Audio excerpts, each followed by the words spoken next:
स्वागत है नई वीडियो में। तो इसमें हम लोग देखेंगे यूपी पीसीएस का जो टेस्ट नंबर 10 है उसको देख लेते हैं। इसमें फुल टेस्ट 3 और समसामयिकी 2025 का जून 2025 का दिया हुआ है। तो ध्येय की टेस्ट सीरीज है, टेस्ट नंबर 10 है। 9 टेस्ट हमने अपलोड कर दिया है, मेरे चैनल पे देख सकते हैं, वहाँ पे प्लेलिस्ट बनी हुई है इसकी। ठीक है, तो पहला इसका क्वेश्चन देखते हैं। पहला क्वेश्चन है कि निम्नलिखित कथनों में से कौन सा न्यूनतम समर्थन मूल्य यानी एमएसपी के बारे में सत्य है, बताना है। तो पहला है, किसान अपनी उपज को सरकार को तभी बेचते हैं जब बाजार मूल्य न्यूनतम समर्थन मूल्य से कम है। तो ये बात सही है। दूसरा है, न्यूनतम समर्थन मूल्य का उद्देश्य किसानों को पैदावार पर अत्यधिक लाभ करवाना है। तो ऐसा नहीं है, लाभ करवाना इनका उद्देश्य नहीं है। ठीक है, तो केवल पहला सत्य है, दूसरा वाला गलत है इसमें। तो इसका ए वाला आंसर सही है।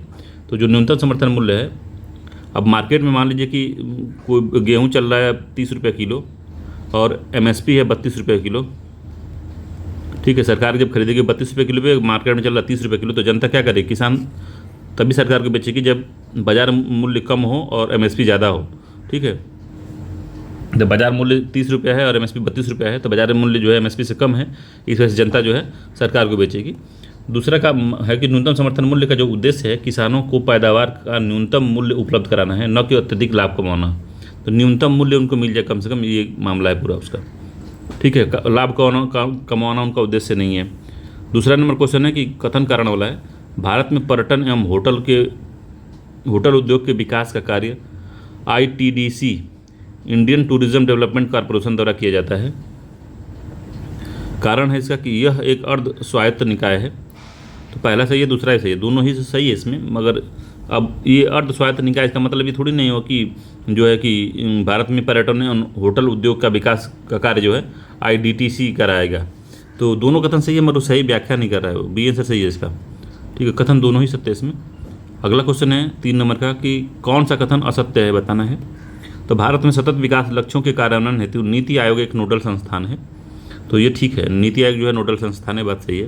दूसरा है, भारत की योजना के सार्वजनिक व्यय हेतु अधिकतम साधन आय से जुटाए जाते हैं। तो भारत की योजनाओं के जो सार्वजनिक व्यय हेतु अधिकतम साधन जो है आय से जुटाए जाते हैं, ये भी बात सही है। सी है कि वर्ष 1991 से 2000 का दशक रोजगार विहीन वृद्धि का दशक रहा कहलाता है। तो ये बात सही है, रोजगार विहीन वृद्धि का दशक कहलाता है। वृद्धि तो होती रही मगर रोजगार नहीं मिलता रहा। ठीक है, ये बात सही है।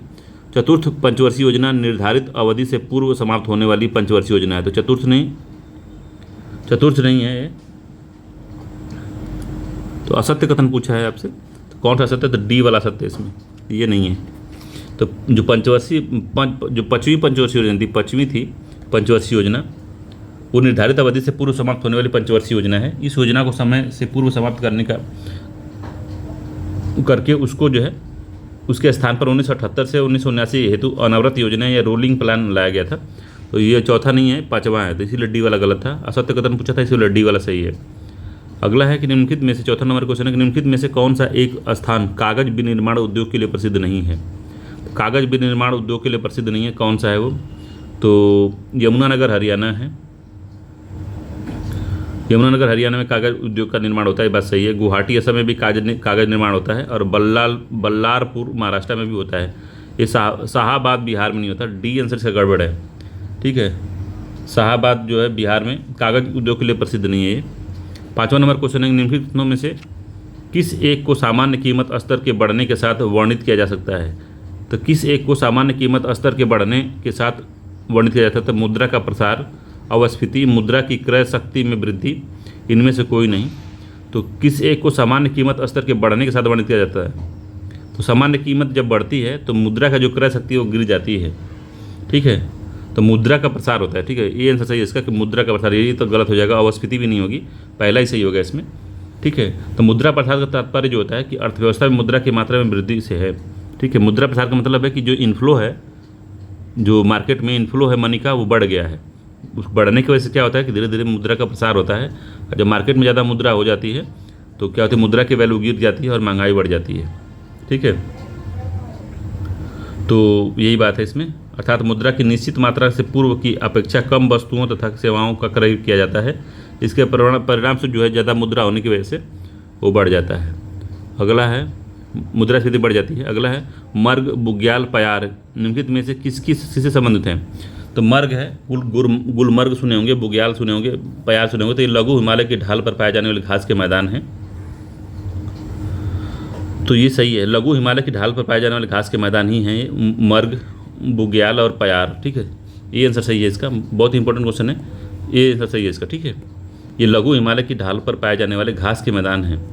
अगला है कि मूल अधिकार के तहत निम्नलिखित में से कौन सा स्वतंत्रता के अधिकार 19 से 22 के अंतर्गत नहीं आता। तो वाक अभिव्यक्ति स्वतंत्रता 19 में आती है। प्रारंभिक शिक्षा का अधिकार जो 21A में आता है। और शांतिपूर्ण और निरायुद्ध सम्मेलन की जो स्वतंत्रता है 19 में है। धार्मिक कार्यों के प्रबंधन का स्वतंत्रता जो है 26 में, आर्टिकल 25 से 26 में है। ठीक है, 25 से 26 में, दोनों में से किसी एक में है। तो डी वाला ही नहीं आता इसमें। ठीक है, बाकी सारा चीज़ आता है। 7वें का डी आंसर सही है। ये 25 में नहीं, 26 में, ये याद रखिएगा, 26 में है, इंपॉर्टेंट है, याद रखिएगा। और धर्म की स्वतंत्रता का जो मामला है वो 25 से लेकर 28 तक है, आर्टिकल 25 से 28 तक। डी आंसर सही है उसका। अगला है भारत के नियंत्रक महालेखा परीक्षक के संबंध में कौन सा कथन असत्य है। इनकी नियुक्ति राष्ट्रपति द्वारा की जाती है, बात सही है। इनके वेतन भत्ते तथा पेंशन भारत की संचित निधि से भारित होता है, तो ये भी बात सही है, भारत की संचित निधि से ही भारित होता है। अगला है सेवानिवृत्ति होने के पश्चात वह केवल भारत सरकार के ही अधीन कोई पद धारण कर सकते हैं, यही गड़बड़ है, कहीं कुछ नहीं धारण कर सकते, ये गड़बड़ है, बी सी वाला। वह राष्ट्रपति के प्रसाद पर्यंत पद धारण नहीं करता है, ये बात सही है, राष्ट्रपति के प्रसाद पर्यंत पद धारण नहीं करते हैं वो। ठीक है, और सी वाला इसका आंसर सही है कि सेवानिवृत्ति होने के पश्चात वह केवल भारत सरकार के ही अधीन अब कोई पद धारण करते नहीं, कहीं पद कोई धारण नहीं कर सकते, याद रखिएगा। अगला क्वेश्चन है इसमें कि राष्ट्रपति के निर्वाचन में राज्य का मुख्यमंत्री मतदान करने के लिए पात्र नहीं होता है यदि वह स्वयं प्रत्याशी होता है, उसे राज्य विधानमंडल के निचले सदन में अपना बहुमत सिद्ध करना शेष हो, वह राज्य विधानमंडल में उच्च सदन का सदस्य हो, वह राज्य विधानमंडल में निम्न सदन का सदस्य हो। तो सी वाला आंसर सही है। वो राज्य विधानमंडल में अगर उच्च सदन विधान परिषद का सदस्य है तो वोट करने का उसको अधिकार नहीं है, सी वाला आंसर सही है 9वें का। ठीक है, अगर विधान परिषद उसमें शामिल नहीं होती, विधानसभा के जो निर्वाचित सदस्य होते हैं वही राष्ट्रपति को वोट दे सकते हैं। विधान परिषद के सदस्य राष्ट्रपति को ना उपराष्ट्रपति किसी को वोट नहीं देते। अगला निम्नलिखित में से कौन सा युग्म सही सुमेलित नहीं है। सही सुमेलित नहीं बताना है, तो पहाड़ियाँ हैं और अवस्थिति कहाँ है उसकी। तो रामगिरी की पहाड़ी है, सेवराय की पहाड़ी तमिलनाडु में है, मैकाल की पहाड़ी, गड़जात की पहाड़ी, तो कौन सी पहाड़ी कहाँ पे बताना है। तो देखिए रामगिरी की जो पहाड़ी है जो आंध्र प्रदेश में सही है, सेवराय की पहाड़ी तमिलनाडु में है, मैकाल की पहाड़ी छत्तीसगढ़ तक फैली हुई है, गड़जात की पहाड़ी झारखंड दिया है, तो गड़जात की जो पहाड़ियाँ उड़ीसा में हैं गड़जात की पहाड़ियाँ उड़ीसा में, तो डी वाला आंसर गड़बड़ है इसका। ठीक है, बाकी सब सही सुमेलित है। निम्नलिखित में से असत्य कथन का चयन करना होगा। असत्य कथन कौन सा है इसमें। तो पहला, सतलज नदी उत्तर भारत में बहने वाली सदा नीरा नदी है जिसका उद्गम मानसरोवर के निकट राकस ताल से हुआ है। तो ये काफ़ी इंपॉर्टेंट क्वेश्चन है, पहला ठीक है ये। लूनी नदी का उद्गम राजस्थान के अजमेर जिले के नाग पहाड़ से होता है। तो लूनी नदी का जो मामला है वो जो है अजमेर के नाग पहाड़ से होता है, ये बात सही है, समझ रहे हैं बात को। लूनी नदी का उद्गम जो है राजस्थान के अजमेर जिले के नाग पहाड़ से होता है, ये बात सही है। तीसरा है, महानंदा नदी गंगा के बाएं तट पर मिलने वाली सबसे पूर्वी तथा अंतिम नदी है। तो महानंदा कहाँ मिलती है, तो आप जानते होंगे कि ये जो है वहाँ से निकलती है, हमारा जो बंगाल का जो बहुत अच्छी जगह जहाँ घूमने के लिए जाया जाता है, और वर्फी मूवी की शूटिंग जो है वहीं पर हुई है, क्या नाम है उसका, दार्जिलिंग के पास से कहीं से किसी पहाड़ी से निकलती है और जो पश्चिम बंगाल और बांग्लादेश में घुस के क्या करती हैं, बांग्लादेश में जाके वो गंगा नदी से मिलती हैं। तो सी वाला आंसर जो है इसका ये भी सही है। तो पूछ रहा असत्य कथन कौन सा, कोई भी असत्य नहीं है, सर डी वाला आंसर सही है, कोई भी असत्य नहीं है। ठीक है, अगला है 12 नंबर का, निम्नलिखित को उनकी अवस्थिति के पश्चिम से पूर्व के क्रम में हमको अवस्थित करना है। तो पश्चिम से हमको पूर्व में लगाना है, कौन कहाँ पे। ठीक है, तो धौलागिरी है। ठीक है, फिर से उसके बाद नंदा देवी होगा। अच्छा, धौलागिरी कहाँ पे है, तो हमको पश्चिम से जो है पूर्व में जाना है। तो पहले उत्तराखंड में देखते हैं कौन सा है, फिर नेपाल का, अन्नपूर्णा तो नेपाल का है। ठीक है, तो सबसे जो है हम नंदा देवी कहाँ पे है, तो उत्तराखंड में है। ठीक है, उसके पहले कामेत है, तो 3 हो गया। सबसे पहले कामेत है, फिर नंदा देवी आता है। ठीक है, 2 हो गया। फिर से आता है आपका धौलागिरी, नेपाल में है।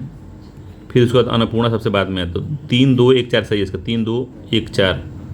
सी वाला जो आंसर है उसका सही है। तो याद रखिएगा धौलागिरी और अन्नपूर्णा जो है कहाँ पे है, तो ये नेपाल में है। धौलागिरी और अन्नपूर्णा नदी जो है वो पहाड़ जो है नेपाल में है। बाकी नंदा देवी और कामेत पर्वत, तो कामेत जो शिखर है वो जो है उत्तराखंड में है। ठीक है, तो याद रखिएगा ये, तो इसका सी वाला आंसर सही है। अगला क्वेश्चन इसमें कथन और गाणन वाला क्वेश्चन है। तो कथन कह रहा है कि भारत में भू आकृति, जलवायु, मिट्टी के प्रकारों तथा प्राकृतिक वनस्पतियों में भारी भिन्नता पाई जाती है। तो बात सही है, भारत में भू आकृति, जलवायु, मिट्टी के प्रकारों तथा प्राकृतिक वनस्पति में भारी भिन्नता पाई जाती है, बात सही है। कारण बता रहा है कि भारत का दक्षिणी हिस्सा उष्णकटिबंध तथा उत्तरी हिस्सा उपोष्ण कटिबंध में स्थित है। तो ये बात जो है दोनों ही सत्य है और सही व्याख्या भी उसकी कर रहा है। ठीक है, ये आंसर सही है, सही बात है, दोनों ही सही है और उसकी सही व्याख्या कर रहा है। इसको और कुछ जानने की जरूरत नहीं है, इतना जानिए कि भारत में जो है भू आकृति, जलवायु, मिट्टी के प्रकारों तथा प्राकृतिक वनस्पति में भारी भिन्नता पाई जाती है। कारण उसका यही है कि भारत का दक्षिण हिस्सा जो है उष्णकटिबंधीय तथा उत्तरी हिस्सा जो है उपोष्ण कटिबंधीय क्षेत्र में आता है। दोनों ही सही है। अगला है सिंचाई हेतु एडन नहर निकाली गई। सिंचाई के लिए एडन नहर जो है कहाँ से निकाली गई है, तो दामोदर नदी से निकाली गई है। सी आंसर सही है। सतलज में नहीं है, गंगा में नहीं है, बाराकर में नहीं है। एडन नदी जो है पश्चिम बंगाल में दामोदर नदी से निकली है। इंपॉर्टेंट याद रखिएगा, एडन नदी, एडन नहर दामोदर नदी से। चेंचू जनजाति किस एक क्षेत्र में वन जीव की सुरक्षा से संबंधित है। तो अब जानते हैं कि आंध्र प्रदेश चेंचू जनजाति जो है आंध्र प्रदेश में इसका निवास करती है चेंचू, याद रखिएगा। तो चेंचू आंध्र प्रदेश, श्री नागार्जुन श्री सैलम आंध्र प्रदेश में निवास करती है। पर्यावरण मंत्रालय के बयान के अनुसार जो है चेंचू जनजाति दक्षिण भारत की सबसे बड़ी जनजाति है और नागार्जुन श्री सैलम क्षेत्र वन्यजीव संरक्षण में इसका बहुत बड़ा हाथ है। ठीक है, तो पहला ही सत्य है। अगला है निम्नलिखित में से किस नदियों का मुहाना भूमध्य सागर में है। तो भूमध्य सागर में रोन है, एब्रो है, टाइबर है, डॉन है। तो डॉन तो नहीं है। ठीक है, तो डॉन नहीं है, सुपर डॉन को पहले ही काट दीजिए, तो 4 काट दीजिए। तो बचा 1 2 तो कॉमन है कि एब्रो सब में है। रोन नदी भी है भूमध्य सागर में और टाइबर ने, तीनों ही नदियाँ हैं। सी आंसर सही है इसका। तो रोन, एब्रो, टाइबर नदी भूमध्य सागर में गिरती हैं, जबकि काला सागर में गिरता है डान नदी, काला सागर में। ठीक है, काला सागर में डान। ठीक, तो सी आंसर सही है, याद रखिएगा, भूमध्य सागर में गिरती हैं सारी। अगला क्वेश्चन है कि सूची 1 को सूची 2 से मिलाना है, बताना है कौन सा सही है। तो नगर है और नदी है, तो फ्रैंकफर्ट जो है किस नदी पे है, फ्रैंकफर्ट, तो राइन नदी पे, याद रखिएगा। ले हावरे कहाँ पे है, ले हावरे जो है आपको सीन नदी पे है, ले हावरे सीन नदी। मिलान कहाँ पे है, तो मिलान जो है पो नदी के तट पे है, 4 हो गया। वारसा कहाँ है, तो वारसा जो है कहाँ पे है, तो विस्टूला नदी पे है वारसा। ठीक है, तो 2 1 4 3 इसका सही है। याद रखिएगा फ्रैंकफर्ट जो है आपका राइन नदी है, ले हावरे जो है सीन नदी है, मिलान जो है आपका पो नदी है, वारसा जो है ब्रिस्टूला रिवर है। 2 1 4 3 सही है, 2 1 4 3 ये वाला उत्तर सही है इसका। अगला क्वेश्चन है निम्नलिखित कथनों पर से विचार करना है। तो बताना है कोलाइडी बिलियन एक समांगी मिश्रण होता है। तो कोलाइडी बिलियन जो होता है एक समांगी मिश्रण होता है। तो मैंने क्रैश कोर्स में कभी साइंस वाले क्रैश कोर्स में इसको पढ़ाया है। तो कोलाइडी बिलियन विषमांगी मिश्रण होता है, समांगी नहीं होता। ठीक है, विषमांगी होता है, गलत हो गया पहला। सही कथन पूछा तो पहला ही गलत हो गया। कोलाइडी बिलियन टिंडल प्रभाव इफेक्ट उत्पन्न करते हैं। तो जो कोलाइडी बिलियन होता है वो टिल्डर प्रभाव देते हैं, तो बात सत्य है। दूसरा सही है इसका, तो केवल 2 सही है, बी वाला। बाकी पहला वाला कोलाइडी बिलियन समांगी नहीं होते, विषमांगी होते हैं। इंपॉर्टेंट याद रखिएगा। अगला इंपॉर्टेंट क्वेश्चन है, कई बार एग्जाम में पूछा जाम्बेजी नदी के बारे में पूछा, क्या असत्य है जाम्बेजी नदी के बारे में। तो इसका स्रोत जो है कटंगा पठार तथा मुहाना मोजाम्बिक चैनल है। तो ये बात बिल्कुल सही है। इस पर विश्व के बृहत्तम प्रपात में एक विक्टोरिया प्रपात स्थित है, वह सही है। मोजाम्बिक में इस नदी पर करीबा बांध निर्मित है। मोजाम्बिक में इस नदी पर करीबा बांध निर्मित है, तो सी वाला गलत है। करीबा बांध जो है जाम्बिया और जिम्बाब्वे के बीच जाम्बेजी नदी पे है। ठीक है, जाम्बिया और जिम्बाब्वे के बीच में, मोजाम्बिक में नहीं है, तो ये गलत हो गया। ठीक है, अगला है कि यह जाम्बिया एवं जिम्बाब्वे देश के मध्य राजनीतिक सीमा का निर्धारण करती है, तो ये भी बात सही है। तो इसको याद रखिएगा कि इसका स्रोत जो है कटंगा पठार है और मुहाना मोजाम्बिक चैनल है। इस पर विश्व के बृहत्तम प्रपात में से एक विक्टोरिया प्रपात स्थित है और जो है मोजाम्बिक में इस नदी का, मोजाम्बिक नहीं, करीबा बांध जो जाम्बिया और जिम्बाब्वे के बीच जैम्बेजी नदी बेसिन के करीबा गार्ज में एक दोहरी वक्रता कंक्रीट आर्क बांध है। याद रखिएगा इसको। सी वाला जो है इसका आंसर है यही सही है, बाकी डी वाला भी सही दिया हुआ है। तो जिम्बाब्वे और जाम्बिया के बीच जो है सीमा का निर्धारण। अगला कि यद्यपि अहिंसा का अर्थ क्रियात्मक रूप से जानबूझकर कष्ट उठाना है, तथापि यह सिद्धांत दुराचारियों के सामने हथियार डालने का समर्थन नहीं करता। उपरोक्त कथन में उल्लेख गांधी जी अपने किस पत्र में ये बात कहे थे? तो ये जो है यंग इंडिया में बात बोली थी। बी आंसर सही है इसका कि यद्यपि अहिंसा का अर्थ क्रियात्मक रूप से जानबूझकर कष्ट उठाना है, तथापि यह सिद्धांत दुराचारियों के सामने हथियार डालने का समर्थन नहीं करता। बी आंसर सही है। अगला निम्नलिखित कथनों पर विचार करना है कि कौन निम्नलिखित वाक्य का संबंध किस एक से है? तो मेरा मूल्यांकन मेरे कार्यों से करना, शब्दों से नहीं। ये किसने कहा था कि मेरा मूल्यांकन मेरे कार्यों से करना, मेरे शब्दों से नहीं? तो Lord Curzon, Lord Lytton, Lord Ripon और लॉर्ड इरविन। तो किसने कह दिया था भाई? तो लॉर्ड रिपन ने कहा था। सी आंसर सही है। तो लॉर्ड रिपन जो था 1880 से 84 ईस्वी में भारत में आया था और भारत का सर्वाधिक लोकप्रिय गवर्नर जनरल था। ठीक है, उसने यही कहा था कि मेरा जो है मूल्यांकन मेरे कार्यों से करना है, मेरे शब्दों से नहीं। सूची 1 के सूची 2 से मिलाना है। तो मराठा सरदार है और क्षेत्र है। तो सिंधिया कहाँ के? गायकवाड़, भोसले, होलकर। ठीक है, तो इंदौर के कौन है? तो इंदौर के जो ग्वालियर के तो सिंधिया हैं। ठीक है, गायकवाड़ कहाँ के हैं? गायकवाड़ जो है बड़ौदा के, भोसले के, होलकर हैं। तो गायकवाड़ बड़ौदा के, याद रखिएगा, गायकवाड़ जो है बड़ौदा के हैं। भोसले कहाँ के? तो भोसले नागपुर के हैं। होलकर कहाँ है? तो होलकर जो है इंदौर के हैं। एक हो गया, होलकर इंदौर के हैं। तो 2 4 1 3 1 है।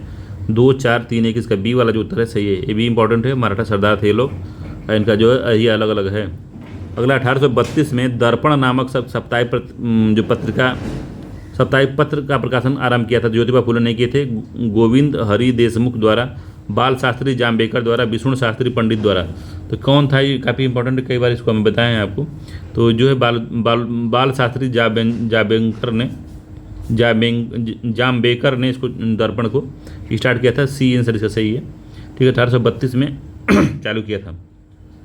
बम्बई में उन उग्र सुधारवारक में से थे जो ब्राह्मणवादी कट्टरता की आलोचना की और हिंदुओं की आम प्रथाओं में सुधार लाने की कोशिश की।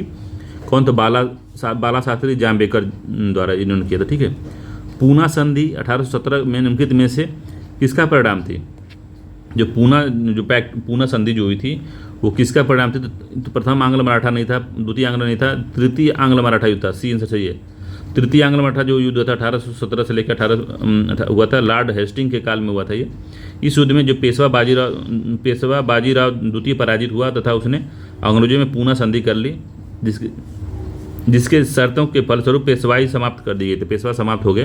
तो तृतीय 1817 में तृतीय आंग्ल मराठा युद्ध में ही हुआ था। अगला है जतीन्द्रनाथ मुखर्जी निम्नलिखित में से किस क्रांतिकारी समिति या समितियों के सदस्य रहे? तो जतीन्द्रनाथ मुखर्जी निम्नलिखित में से किस क्रांतिकारी समिति या समितियों के सदस्य रहे हैं? तो अनुशीलन समिति, युगांतर, गदर पार्टी। तो किसके सदस्य रहे हैं भैया? तो उपरोक्त सभी के सदस्य रहे जतीन्द्रनाथ मुखर्जी। वो अनुशीलन समिति के थे, युगांतर के भी थे और गदर के भी थे। ठीक है, तो याद रखिएगा, इंपॉर्टेंट है। और जतीन्द्र नाथ मुखर्जी जो थे बंगाल के प्रमुख क्रांतिकारी में से एक थे। वे विवेकानंद और अरविंदो घोष के निष्ठावान अनुयायी थे। यह युगांतर जो है अनुशीलन और गदर तीनों के संस्थाओं से जुड़े हुए थे।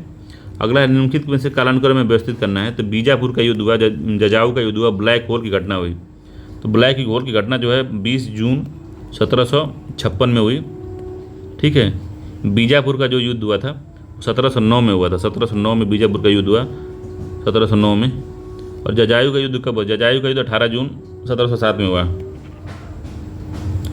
1707 में सबसे पहले जजाऊ का युद्ध हुआ, फिर बीजापुर हुआ, फिर एक हुआ। तो 2-1-3 है इसका। ठीक है, 2-1-3 ये वाला ही आंसर सही है। 2-1-3 जजाऊ का युद्ध जो है 18 जून 1707, बीजापुर 1709 में, ब्लैक होल की घटना जो है 20 जून 1756 में हुई थी। इंपॉर्टेंट याद रखिएगा। 27 नंबर क्वेश्चन कह रहा है कि निम्नलिखित में से कौन सा असहयोग आंदोलन से के संबंध में सही नहीं है? असहयोग आंदोलन के बारे में क्या सही नहीं है? तो पहला, इसकी शुरुआत 1 अगस्त 1920 को हुई थी। ठीक है, पहला सही है इसका। इस आंदोलन के दौरान गांधी जी ने कैसरे हिंद की उपाधि वापस कर दी थी। तो सही बात है, कैसरे हिंद की उपाधि वापस कर दी थी आंदोलन के दौरान। अहमदाबाद में हुई कांग्रेस की बैठक में आंदोलन को स्थगित करने का निर्णय लिया गया। तो अहमदाबाद में नहीं हुआ था ये, बारदोली में हुआ था, ठीक है, बारदोली में हुआ था ये 5 फरवरी 1922 के बाद 12 फरवरी 1922 को बारदोली में हुई कांग्रेस की बैठक में आंदोलन को स्थगित करने का निर्णय लिया गया था। तो बारदोली में हुआ था 12 फरवरी को, 5 फरवरी को तो चौरी चौरा कांड हुआ था, 12 फरवरी को बैठक हुई, ठीक है। 1 वर्ष के भीतर स्वराज प्राप्ति का लक्ष्य था इसमें, तो ये बात भी सही है। तो 1 साल के भीतर स्वराज प्राप्ति का लक्ष्य भी इसमें रखा गया था असहयोग आंदोलन में। तो सी वाला इसका मामला गड़बड़ है, ठीक है, सी ही सही नहीं है। अगला कथन और कारण वाला क्वेश्चन है। कथन कह रहा है कि सेल्फी वाल्व का सिद्धांत सर्वप्रथम लाला लाजपत राय ने अपने पत्र यंग इंडिया में प्रस्तुत किया था। तो ठीक है, जो सेफ्टी वाल्व का जो था उसी उनका जो है लाला लाजपत राय ने सबसे पहले यंग इंडिया में प्रस्तुत किया था। कारण है कि इस अवधारणा के अंतर्गत यह प्रतिपादित किया गया कि कांग्रेस ब्रिटिश वायसराय के प्रोत्साहन पर ब्रिटिश हितों के लिए स्थापित एक संस्था है जो भारतीयों का प्रतिनिधित्व नहीं करती, ठीक है। तो यही कहा गया था इन्होंने। तो भारतीय राष्ट्रीय कांग्रेस की स्थापना जो 1885 में बम्बई में एक सिविल सेवक A.O. ह्यूम्स द्वारा की गई। कांग्रेस की स्थापना के संदर्भ में गर्म दलीय नेताओं ने व्याख्या की कि ब्रिटिशियों ने के खिलाफ जो है उपजे भारतीय जनक्रोश को सेफ्टी वाल्व से बचाया जाएगा। तो यही कारण है। तो दोनों ही सत्य है, मगर उसकी सही व्याख्या नहीं कर रहा है, तो बी आंसर सही है, ठीक है, दोनों ही सही है और उसकी व्याख्या नहीं कर रहा है। अगला है निम्नलिखित में से भारत एवं किस देश के मध्य सीमा विवाद को हल करने के लिए 1962 में कोलंबो समझौता योजना आई थी। तो कोलंबो समझौता योजना जो आई थी भारत और चीन के बीच में हुआ था, चीन के विवाद में हुआ था, सी आंसर सही है, ठीक। कोलंबो जो आई थी, कोलंबो समझौता प्रस्तुत किया था। इसमें चीन से यह कहा गया कि वो पश्चिमी क्षेत्र से अपनी सीमा को 20 किलोमीटर पीछे हटा ले। चीन ने अस्वीकार करने पर यह योजना असफल हो गई थी, मगर यही योजना आई थी कोलंबो योजना 1962 में। अगला क्वेश्चन है कि निम्नलिखित कथनों विचार करना था। उसने सिजरा और पायबोस की प्रथा समाप्त कर इसके स्थान पर चहार तस्लीम की प्रथा शुरुआत की, ठीक है। पंडित जगन्नाथ उसके राजकवि थे, तो उपरोक्त में से इसके संदर्भ में बात हो रही थी। शाहजहाँ, हुमायूं है, अलाउद्दीन है, फिरोज शाह है। तो इन दोनों में से कोई है, शाहजहाँ या हुमायूं में से, तो बताइए कौन है। तो शाहजहाँ ही होगा, ठीक है। तीसरे में का जो है बी आंसर से शाहजहाँ ही है। अगला है निम्नलिखित कथनों विचार करना है। कथन और कारण वाला क्वेश्चन है। तो कथन कह रहा है कि हर्ष के समय से उज्जैन का राजनीतिक शक्ति के केंद्र के रूप में उभरना उत्तर भारत में सामंत युग के आगमन का सूचक था। तो हर्ष के समय से कन्नौज का राजनीतिक शक्ति के केंद्र के रूप में उभरना उत्तर भारत में सामंतवाद युग के आने का सूचक था। तो पहला सही है इसका। कारण है कि हर्ष काल में उच्च अधिकारियों को वेतन के रूप में जागीर दी जाती थी। तो यही बात सही है, दोनों ही कथन सही है, सही व्याख्या बेगर है।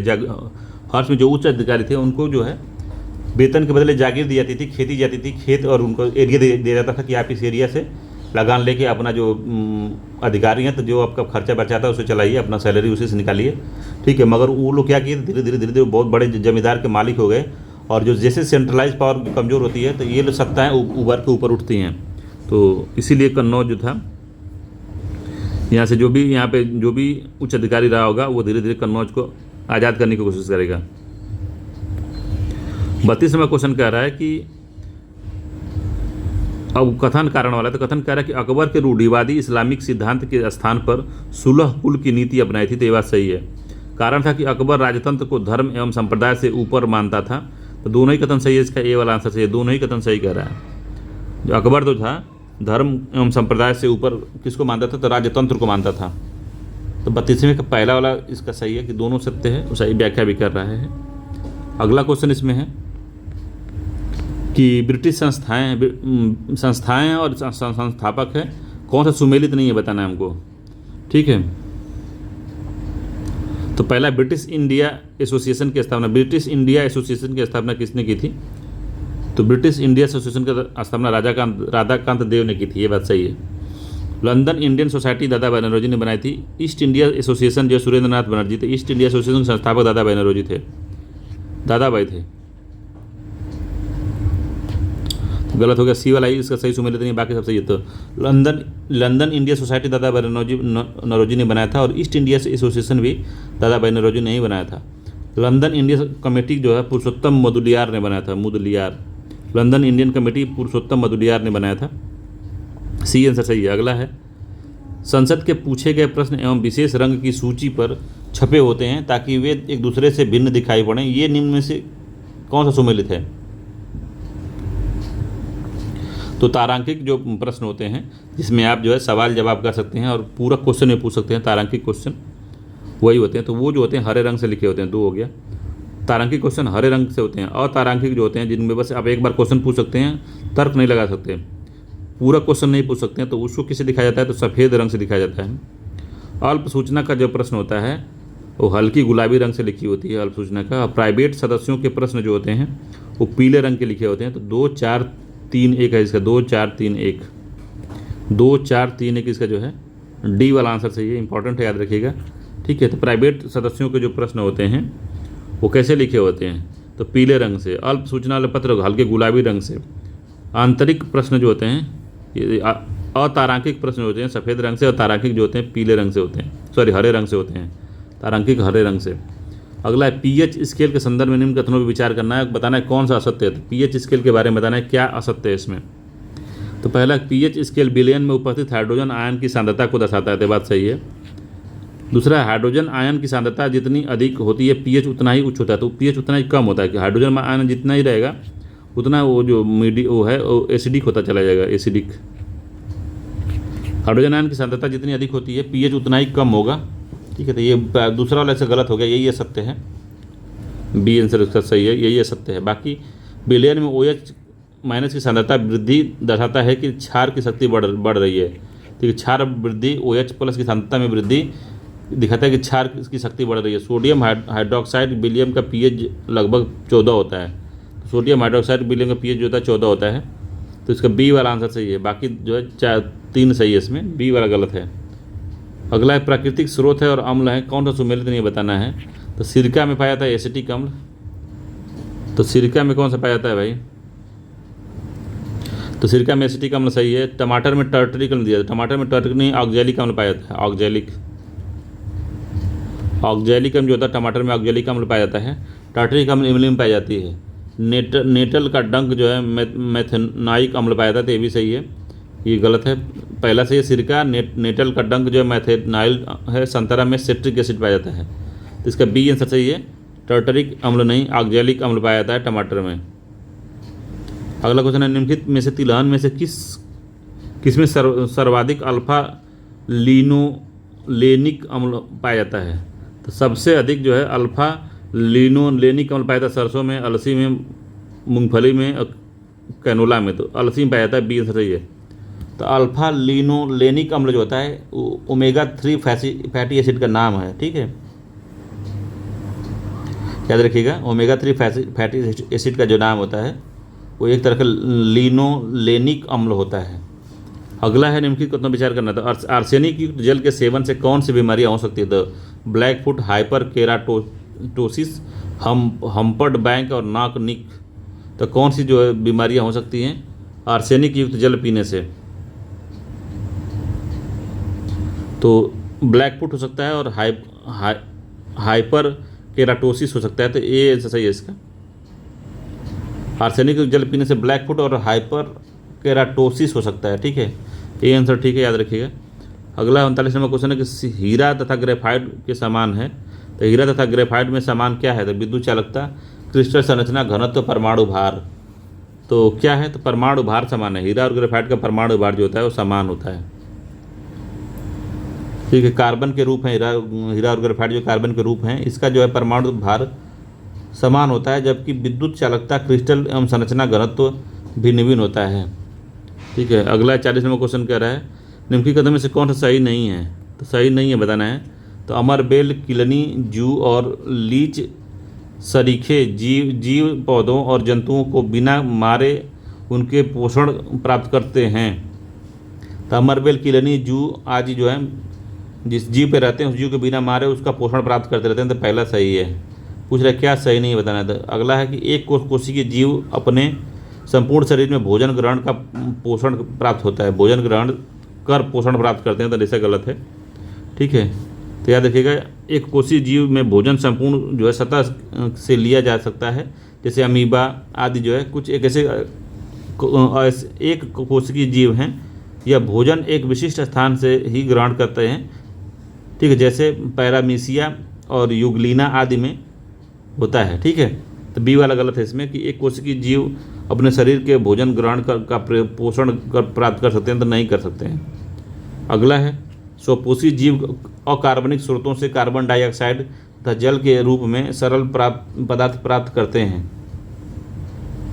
अगला है फफूंदी, ईस्ट तथा मशरूम जैसे जीव भोजन पदार्थ का विघटन शरीर के बाहर ही कर देते हैं, तत्पश्चात उनका अवशोषण करते हैं। तो फफूंदी, ईस्ट तथा मशरूम जैसे जीव भोज्य पदार्थ को विघटन शरीर के बाहर ही कर देते हैं, तत्पश्चात जो है उनका अवशोषण करते हैं। तो कौन सा कथन इसमें सही है बताना है आपको।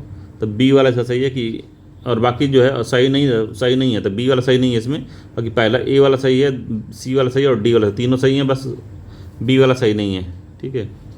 अगला क्वेश्चन है इसमें,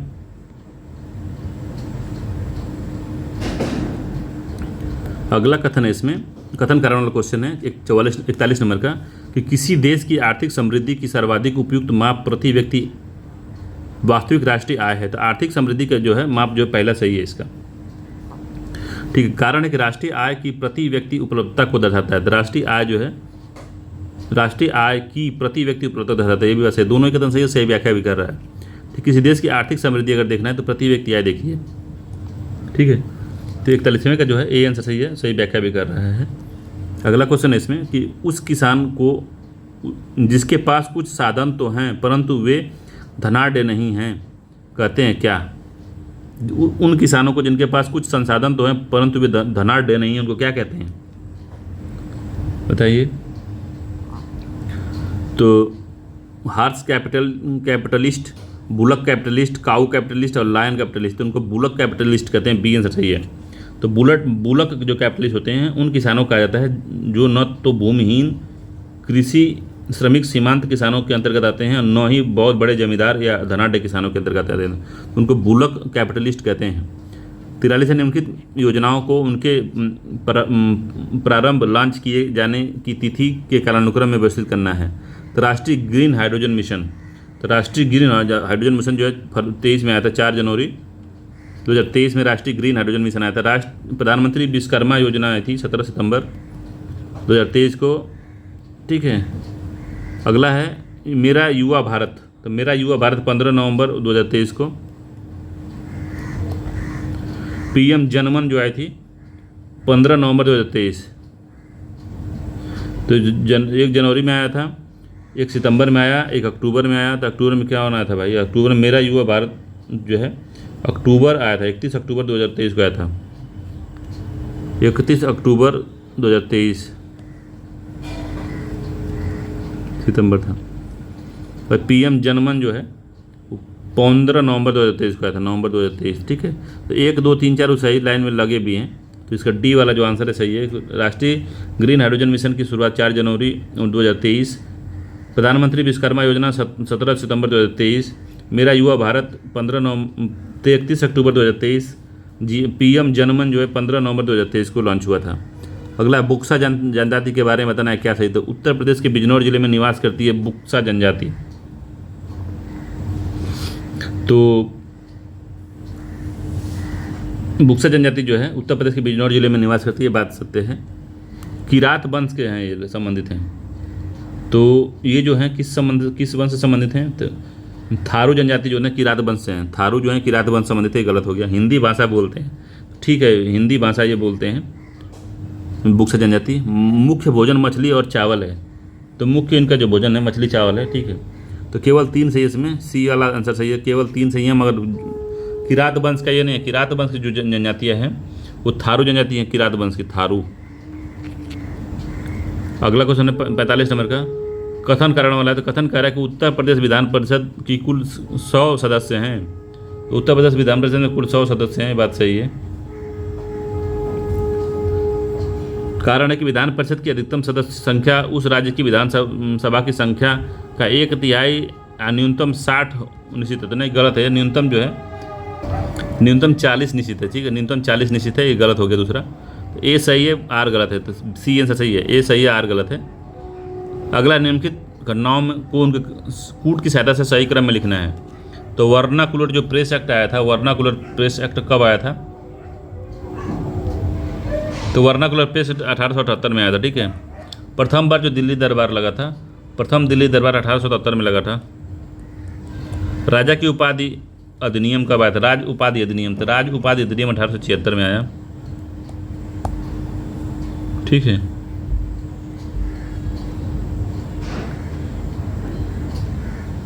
भारत में अस्थाई स्वशासन की शुरुआत कब हुई?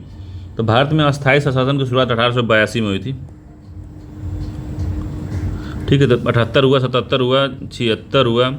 राज अधिनियम तो 76 में आया था, तो 3 आ गया सबसे पहले, ठीक है। फिर से 77 आएगा 2, फिर से आएगा 1, फिर से आएगा 4, 3 2 1 4 सही है इसका, 3 2 1 4 से बी वाला जो उत्तर है यही सत्य है, याद रखिएगा, इंपॉर्टेंट क्वेश्चन था।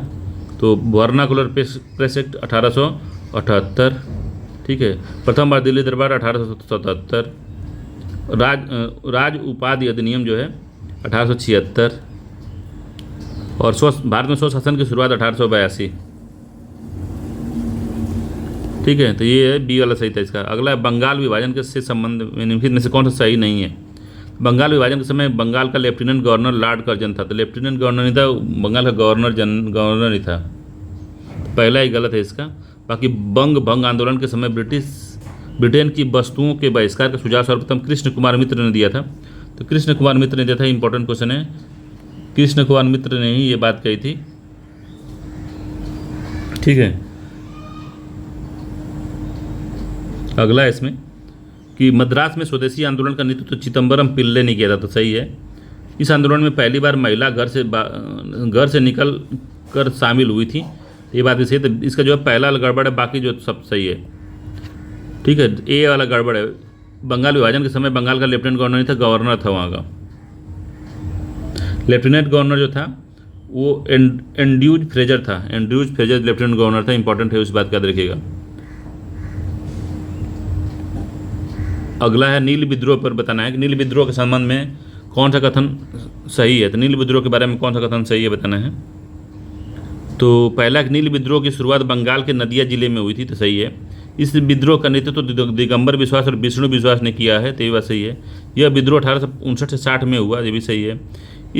इसका वर्णन दीनबंधु के मित्र अपने नाटक नील दर्पण में किया गया है, तो ये बात सही है। तो सभी कथन इसके सही है, डी आंसर जो है इसका सत्य है, सभी कथन सही हैं इसके। तो 48वें का डी आंसर सही है। अगला है 49 नंबर क्वेश्चन कह रहा है निम्नलिखित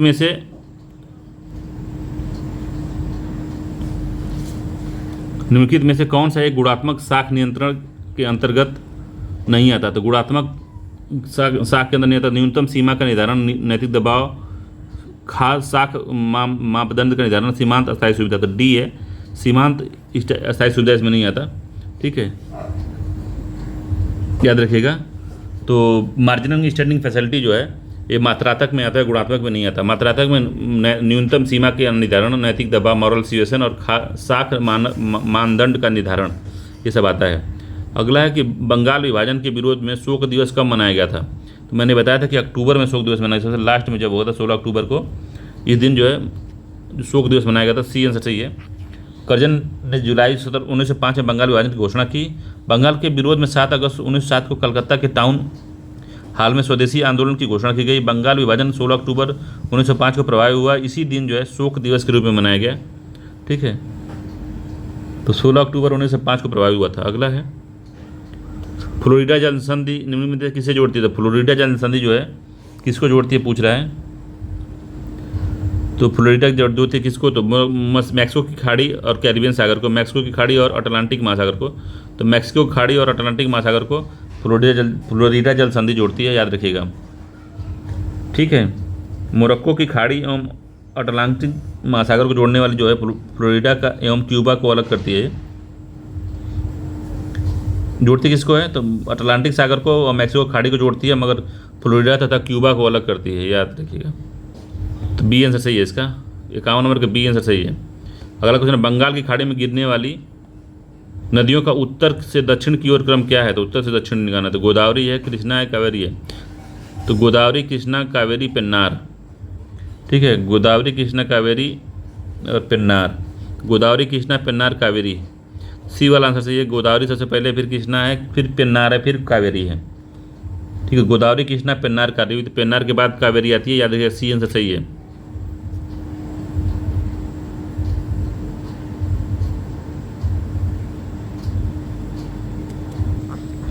अगला क्वेश्चन है 53 नंबर का कि हिंदुस्तान एरोनॉटिक्स लिमिटेड हाल के संबंध में निम्न कथनों पर विचार करना है। तो इसकी स्थापना अक्टूबर 1964 में हुई थी। इसका मुख्यालय मुंबई में है और इसका प्रबंधन रक्षा मंत्रालय के माध्यम से राष्ट्रपति द्वारा नियुक्त संयुक्त निदेशक मंडल द्वारा किया जाता है। तो कौन सा क्वेश्चन सही है इसमें, कौन सा सही नहीं है बताना हमको। तो केवल जो है इसका जो है दूसरा सही नहीं है। ठीक है, इसका मुख्यालय मुंबई में नहीं है, बेंगलुरु में है। बेंगलुरु में है, याद रखिएगा।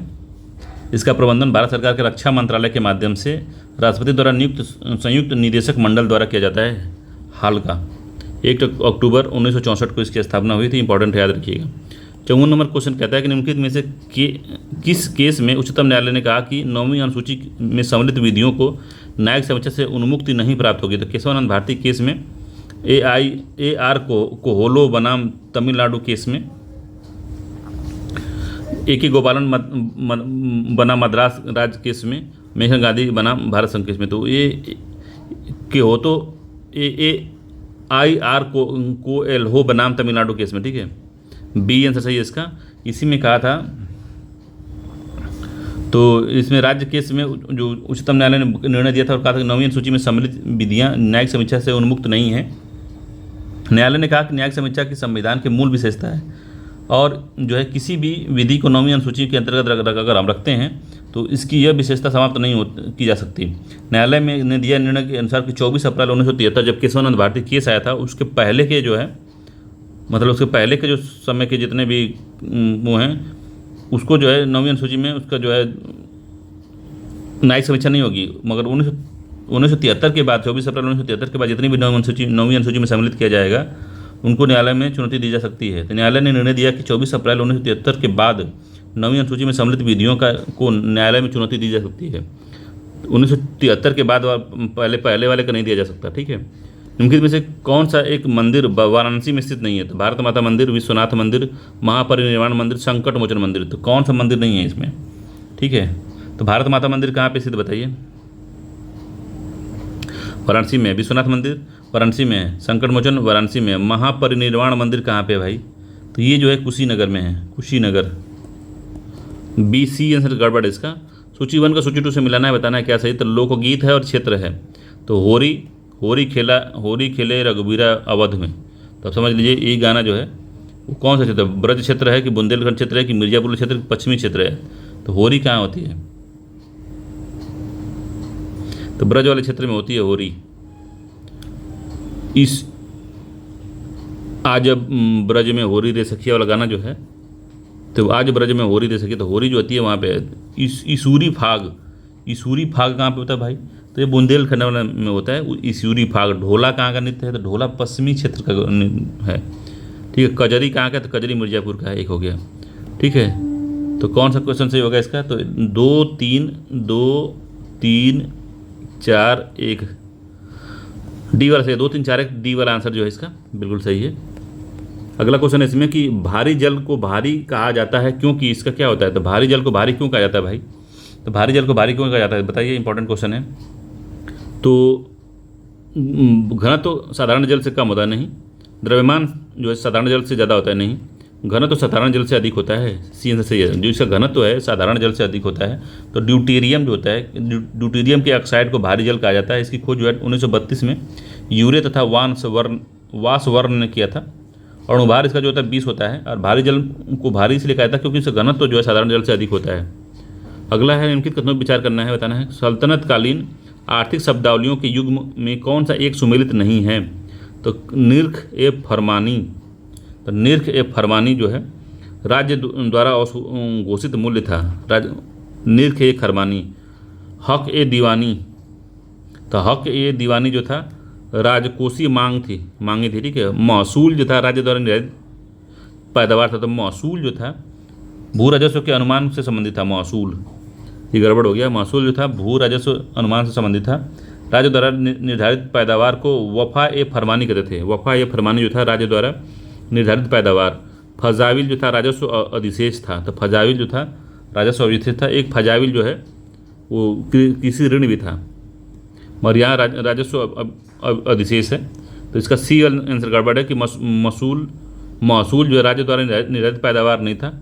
महसूल जो है भू राजस्व के अनुमान से संबंधित था। अगला, निम्नलिखित में से किस संविधान संशोधन द्वारा लोकसभा और राज्यसभा में आंग्ल भारतीय समुदायों के प्रतिनिधित्व संबंधी प्रावधान को समाप्त कर दिया गया था? 104वां, 103वां, 102वां, 101वां। 104वां संविधान संशोधन के द्वारा क्या किया गया था कि लोकसभा और विधानसभा में जो भी आंग्ल भारतीय समुदाय के प्रतिनिधित्व को समाप्त कर दिया गया है। 104वां संविधान संशोधन याद रखिएगा। भारतीय राष्ट्रीय कांग्रेस की स्थापना से पूर्व निम्नलिखित संघों के निर्माण पर विचार करना है। तो ये इंपॉर्टेंट है, क्वेश्चन पूछता है कि तो सबसे पहले लैंड होल्डर सोसाइटी बनी थी। उससे पहले बंगाल लैंड होल्डर सोसाइटी कब बनी थी? तो ये बनी थी आपका 1838 में लैंड होल्डर सोसाइटी। बंगाल प्रकाशन सभा 1836 में बनी थी। पूना सार्वजनिक सभा बनी थी आपका 1870 में। और मद्रास नेटिव एसोसिएशन बना था 1852 में। ठीक है, सबसे पहले आएगा 3, फिर आएगा आपका 4, फिर आएगा 1, फिर आएगा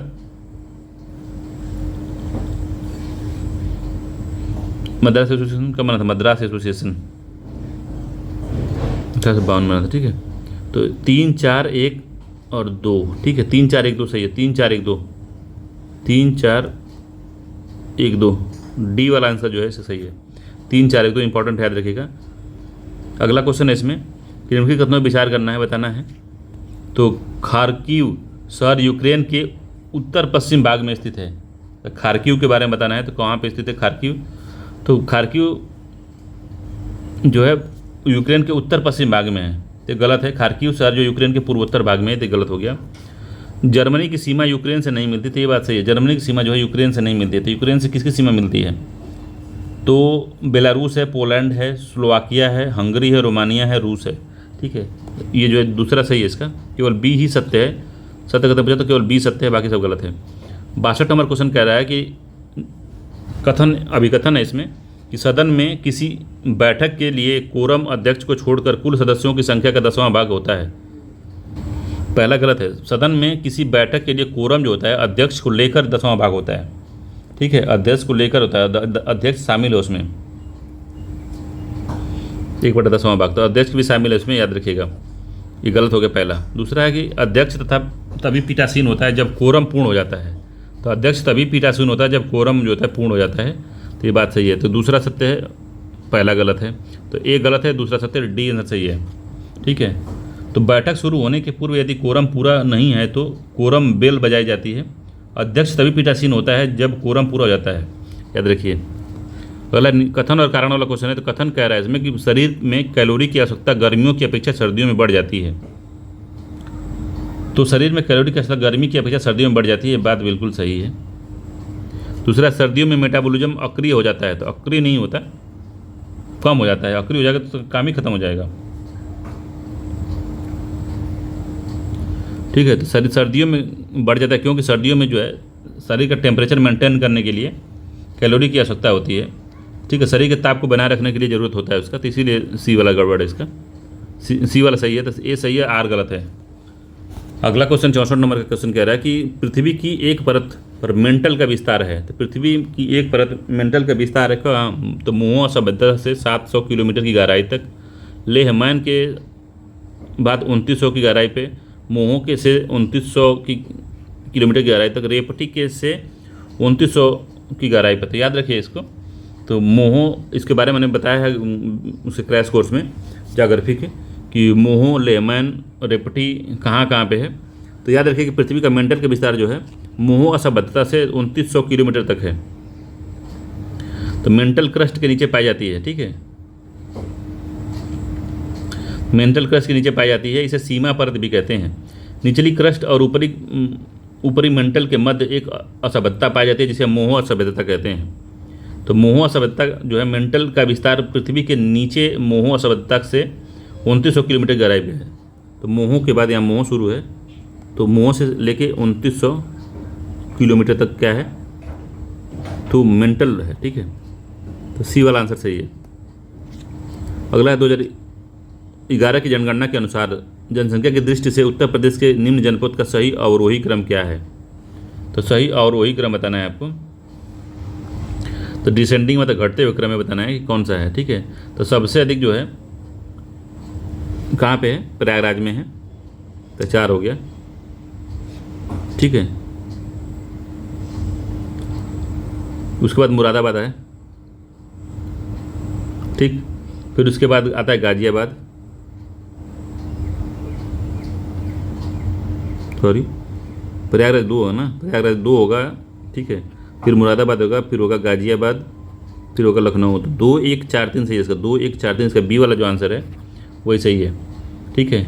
तो जो घटता क्रम है तो सबसे अधिक प्रयागराज में है, फिर से उसके मुरादाबाद में, फिर उसके बाद गाजियाबाद, फिर लखनऊ में सबसे कम है, ठीक है। भारतीय संविधान में निम्नलिखित में से कौन सा अनुच्छेद प्रधानमंत्री के दायित्वों से संबंधित है? तो प्रधानमंत्री के दायित्वों से संबंधित कौन सा है? तो अनुच्छेद 76 है, 78 है, 80 है, 82 है। तो 78 पढ़े होंगे जब, बी आंसर सही 78 है, प्रधानमंत्री के दायित्वों से संबंधित है। इस अनुच्छेद में यह वर्णित किया गया कि प्रधानमंत्री का जो कर्तव्य है युवा संघ के कार्यपालक के प्रशासन संबंधी या विधान संबंधी मंत्रिपरिषद के सभी विनिश्चय राष्ट्रपति को सूचित करेगा, ठीक है। अगला FRBM एक्ट कब पारित हुआ था?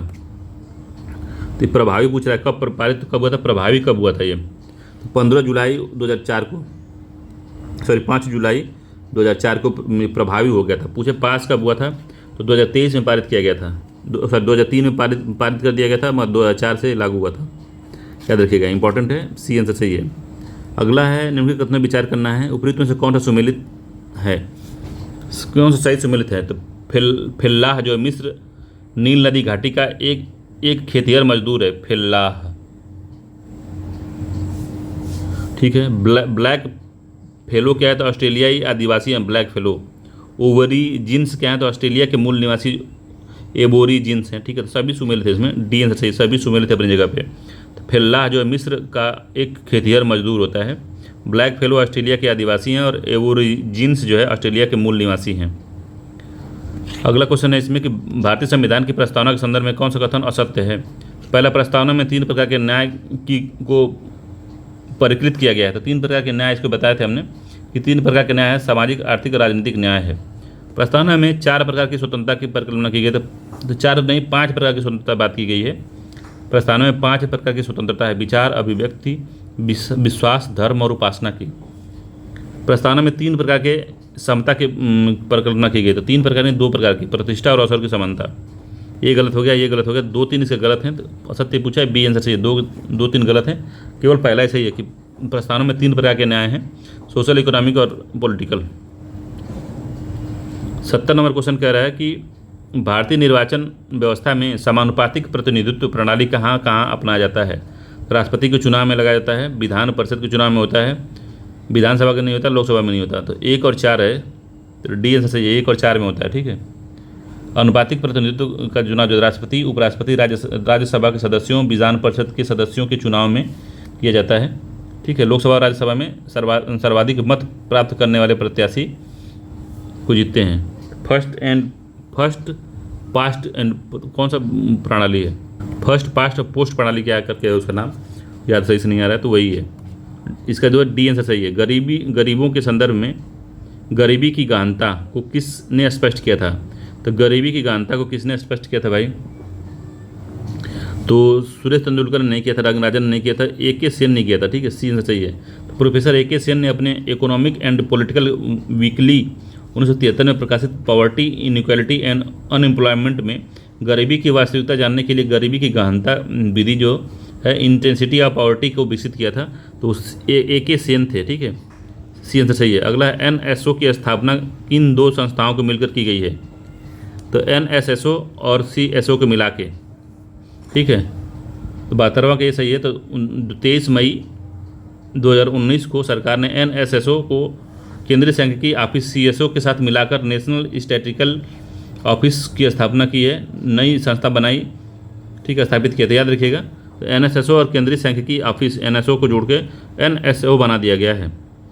जनगणना 2011 के अनुसार उत्तर प्रदेश के निम्नलिखित में से किन जिले में महिला साक्षरता दर सबसे कम और सबसे अधिक है? तो सबसे कम श्रावस्ती में सबसे अधिक कानपुर नगर में है, ठीक है, डी आंसर सही है। सबसे कम जो है श्रावस्ती में, सबसे अधिक कानपुर नगर में।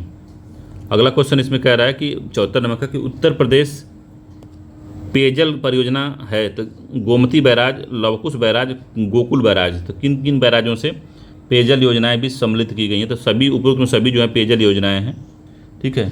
तो गोकुल बैराज कहाँ पे है भैया? तो गोकुल जो है मथुरा में है, सॉरी गोकुल मथुरा में है। लवकुश बैराज जो है कानपुर में है। और गोमती बैराज कहाँ पे? तो गोमती बैराज लखनऊ में है, लखनऊ। ये सब पेयजल परियोजनाएं हैं, याद रखिएगा, तीनों ही हैं। खाद्य श्रृंखला के उत्पादक के संबंध में निम्न में से कौन सा कथन सही है? तो ये प्रकाश संश्लेषण द्वारा भोजन निर्मित करते हैं। तो खाद्य श्रृंखला में उत्पादक जो होते हैं प्रकाश संश्लेषण से भोजन निर्मित करते हैं, पहला सही है। ये जैविक और अजैविक घटकों के मध्य बिचौलिया इंटरमीडिएटरीज का कार्य करते हैं। तो कौन सा कथन सही है इसको बताना है। तो दोनों ही कथन सही है, सी आंसर सही है। तो ये जो होते हैं खाद्य श्रृंखला जो है जैविक और अजैविक घटकों के मध्य बिचौलिया काम करती हैं, तो दोनों ही कथन सही हैं। अगला है northern regional institute of printing technology अवस्थित है। तो northern regional institute of printing technology कहाँ पे अवस्थित है भाई? तो सहारनपुर, प्रयागराज, मेरठ, मुजफ्फरनगर। तो ये प्रयागराज में अवस्थित है, बी आंसर सही है, प्रयागराज में है। अगला सूची 1 को सूची 2 से मिलाना है। संविधान सभा की समितियां अध्यक्ष हैं। तो संघ की समिति हमेशा जवाहरलाल नेहरू होते थे। प्रक्रिया समिति डॉक्टर राजेंद्र प्रसाद। कार्य संचालन समिति जो है कौन था? कार्य संचालन समिति के एम मुंशी। और प्रांतीय संविधान समिति जो थी सरदार पटेल जी थे। तो 1, 2, 3, 4 ही सही है इसका, ए वाला आंसर जो है इसका सही है। तो इस तरह क्वेश्चन इंपॉर्टेंट है, याद रखिएगा।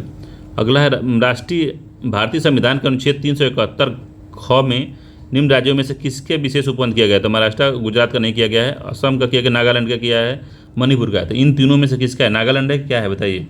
काफ़ी इंपॉर्टेंट क्वेश्चन, बार बार घुमा फिरा के पूछता है। तो असम में, याद रखिएगा, बी आंसर सही है। ख में असम की बात की गई है, याद रखिएगा। अगला है कौन सा अनुच्छेद केंद्र में संसदीय व्यवस्था का उपबंध करता है? तो केंद्र में संसदीय व्यवस्था का उपबंध जो है कौन करता है? तो आर्टिकल 74, आर्टिकल 75, ए और बी दोनों। तो ए और बी दोनों ही करते हैं, ए आंसर सही है। तो आर्टिकल 74 कहता है कि जो है संसदीय सरकार को कैबिनेट सरकार का उत्तरदायी सरकार, अनुच्छेद 74 और अनुच्छेद 75 को मिला के संसदीय व्यवस्था का उपबंध करता है। तो दोनों मिला के जब पढ़ेंगे तो संसदीय व्यवस्था के बारे में व्यवस्था आएगी। 80 नंबर क्वेश्चन है। अगर आर्टिकल 74 में क्या लिखा है? तो आर्टिकल 74 में लिखा गया है कि राष्ट्रपति को सहायता और सलाह देने के लिए प्रधानमंत्री के नेतृत्व में एक मंत्रिमंडल होगी जो अपनी शक्तियों के प्रदर्शन में ही ऐसी सलाह के अनुसार कार्य करेगी, ठीक है। 74(2) कहता है, यह भी कहता है कि अदालत यह नहीं पूछेगी कि राष्ट्रपति को क्या सलाह दी गई थी। ये सब बातें लिखी गई हैं इसमें, ठीक है। इसके अलावा जो है आर्टिकल 75, इसके अलावा आर्टिकल 75 कहता है भारत में मंत्रिपरिषद और प्रधानमंत्री के संबंध में प्रावधान निर्धारित करता है। इसके अनुसार प्रधानमंत्री की नियुक्ति राष्ट्रपति द्वारा की जाती है और अन्य मंत्रियों की नियुक्ति से। तो इन दोनों के मिला के जो है पढ़ने पे हमको और अंदर और प्रावधान दिए हैं, तो इससे पता चलता है ए और बी में कि संसदीय व्यवस्था का उपबंध करता है, ठीक है। अगला 80 नंबर क्वेश्चन है कि कथन कह रहा है कि मूल अधिकारों के संरक्षण का अधिकार स्वयं में मूल अधिकार है। तो मूल अधिकारों के संरक्षण का अधिकार स्वयं में मूल अधिकार है, तो बात सही है। कारण है कि अनुच्छेद 32 संवैधानिक उपचारों का अधिकार प्रदान करता है। तो दोनों ही कथन सही है, उसकी सही व्याख्या भी कर रहा है, ये सही है, क्योंकि आर्टिकल 32 खुद ही संवैधानिक अधिकार है, मतलब कि मौलिक अधिकार है। 81 नंबर क्वेश्चन कि भारतीय संविधान में शोषण के विरुद्ध अधिकार के अंतर्गत निम्न में से कौन सा सम्मिलित है? तो शोषण के विरुद्ध अधिकार में क्या क्या आता है ये बताना है। तो अच्छा क्वेश्चन है ये। तो शोषण के विरुद्ध अधिकार जो है अनुच्छेद 23 और 24 में दिया गया है। तो अनुच्छेद 23 कहता है कि मानव के देह व्यापार और जो है बालात श्रम का निषेध है। मानव देह व्यापार बालात श्रम पहला, ठीक है। अस्पृश्यता का अंत नहीं है, अस्पृश्यता का अंत इसमें नहीं आता, ठीक है, गलत है, 17 में आता है। अल्पसंख्यकों के हितों की रक्षा भी इसमें नहीं आती। कारखानों एवं खदानों में बच्चों की मजदूरी का निषेध, तो केवल 1 और 4 इसमें आता है, ए आंसर सही है, 1 और 4, बाकी गलत है सब। अगला कि भारतीय संघ व्यवस्था के संबंध में कौन सा कथन सत्य है? तो भारतीय संघीय व्यवस्था के बारे में क्या सत्य है? तो संघ का विघटन हो सकता है, नहीं। राज्य संघ से पृथक हो सकता है, तो नहीं हो सकता। संघ अनश्वर है, तो हाँ, सी आंसर सही है, संघ अनश्वर है। संघ और राज्य अनश्वर है, नहीं, तो सी आंसर सही, संघ केवल अनश्वर है। भारत के राज्य को नाश हो सकता है उनका, भारत के राज्यों का। आर्टिकल 75 में व्यक्तिगत उत्तरदायित्व का सिद्धांत वर्णित किया गया है, जिसके अनुसार तो व्यक्तिगत उत्तरदायित्व क्या है? तो मंत्री राष्ट्रपति के पश्चात पर्यंत पद धारण करते हैं। तो ये बात सही है। दूसरा है, राष्ट्रपति किसी भी मंत्री को उस समय भी पद से हटा सकते हैं जब मंत्रिपरिषद लोकसभा में विश्वास मत प्राप्त है। तो ये बात भी ठीक है इसमें। और दूसरी बात यह है कि जो मंत्री होते हैं इंडिविजुअली जो है राष्ट्रपति के प्रति उत्तरदायी होते हैं, ये भी बात याद रखिएगा। तो सी आंसर सही है इसका। ए और बी दोनों ही सत्य है। इंडिविजुअल व्यक्तिगत उत्तरदायित्व का सिद्धांत इसी में वर्णित है दोनों में। अगला है, निम्नलिखित में से कौन सा भारतीय संविधान में एकात्मक संविधान के प्रमुख लक्षणों में से एक नहीं है? तो राज्यपाल की राष्ट्रपति द्वारा नियुक्ति एकात्मक है, आपातकालीन का उपबंध एकात्मक है, संविधान की सर्वोच्चता जो एकात्मक नहीं है, अखिल भारतीय सभाएं एकात्मक है। सी वाला नहीं है इसमें, बाकी तीनों दिया हुआ है एकात्मक है। अगला है, सीमा पारीय भारतीय नागरिकता OCI निम्नलिखित में से किस देश को छोड़कर अन्य सभी देशों के नागरिकों को के लिए है? तो OCI किसको किसको छोड़ के है? OCI क्या है भाई, बताना है। तो OCI में पाकिस्तान और बांग्लादेश को छोड़कर अन्य सभी देशों के लिए है। तो सी वाला इसका गड़बड़ है, तो यही सही है, सी वाला। ठीक है, केवल पाकिस्तान को छोड़कर अन्य सभी देश नहीं, केवल बांग्लादेश को छोड़कर नहीं, पाकिस्तान और बांग्लादेश छोड़कर अन्य सभी देशों के लिए OCI जो है उपलब्ध है। पाकिस्तान, बांग्लादेश, भूटान को छोड़कर नहीं, सी वाला सही है इसका। अगला है, निम्नलिखित में से कौन सा एक प्रतिजैविक या एंटीबायोटिक है? सोडियम बाइकार्बोनेट नहीं है, एल्कोहल भी नहीं है, ईस्ट भी नहीं है, ये स्ट्रेप्टोमाइसिन है। डी आंसर सही, स्ट्रेप्टोमाइसिन है। तो अनेक सूक्ष्म जीवों में औषधि गुण पाए जाते हैं। इसका उपयोग प्रतिजैविक या एंटीबायोटिक बनाने में किया जाता है। आजकल जीवाणु और कवक के अनेक प्रतिजैविक औषधियों का उत्पादन हो रहा है, जैसे स्ट्रेप्टोमाइसिन, टेट्रासाइक्लिन और एरिथ्रोमाइसिन, ये सब जो हैं। ठीक है, तो डी आंसर सही है इसका। अगला, वायु से कांच में जाने पर प्रकाश तरंग का कौन सा चर जो है परिवर्तित हो जाता है? तो आवृत्ति सब बदलती नहीं है कभी, तरंगदैर्घ्य और वेग बदल जाता है।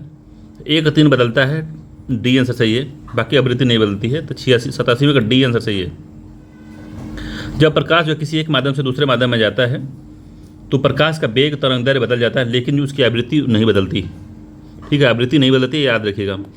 निम्नलिखित भौतिक राशि का मात्रक के युग्म में कौन सा सही सुमेलित है? तो भौतिक राशियाँ दी हुई है, मात्रक दिया हुआ है। तो विद्युत आवेश का कूलाम है, तो विद्युत आवेश का कूलाम दिया है, सही सुमेलित है। बी, भवांतर का वोल्ट दिया है, सही है। प्रतिरोध का ओम है, भी सही है। तो डी, तीनों ही सत्य दिया हुआ है, डी आंसर सही है, तीनों ही सही है भाई। 89 नंबर क्वेश्चन है कि कौन सा विषाणुओं में सजीवों का लक्षण नहीं है? इनकी में से कौन एक विषाणुओं में सजीवों का लक्षण नहीं है? तो RNA की उपस्थिति, DNA की उपस्थिति, गुणन, जीवद्रव्य का अभाव। तो जीवद्रव्य का अभाव होता है इसमें, यही सजीवों के लक्षण नहीं होते हैं। बाकी RNA होता है, DNA होता है, गुणन भी होता है इनमें।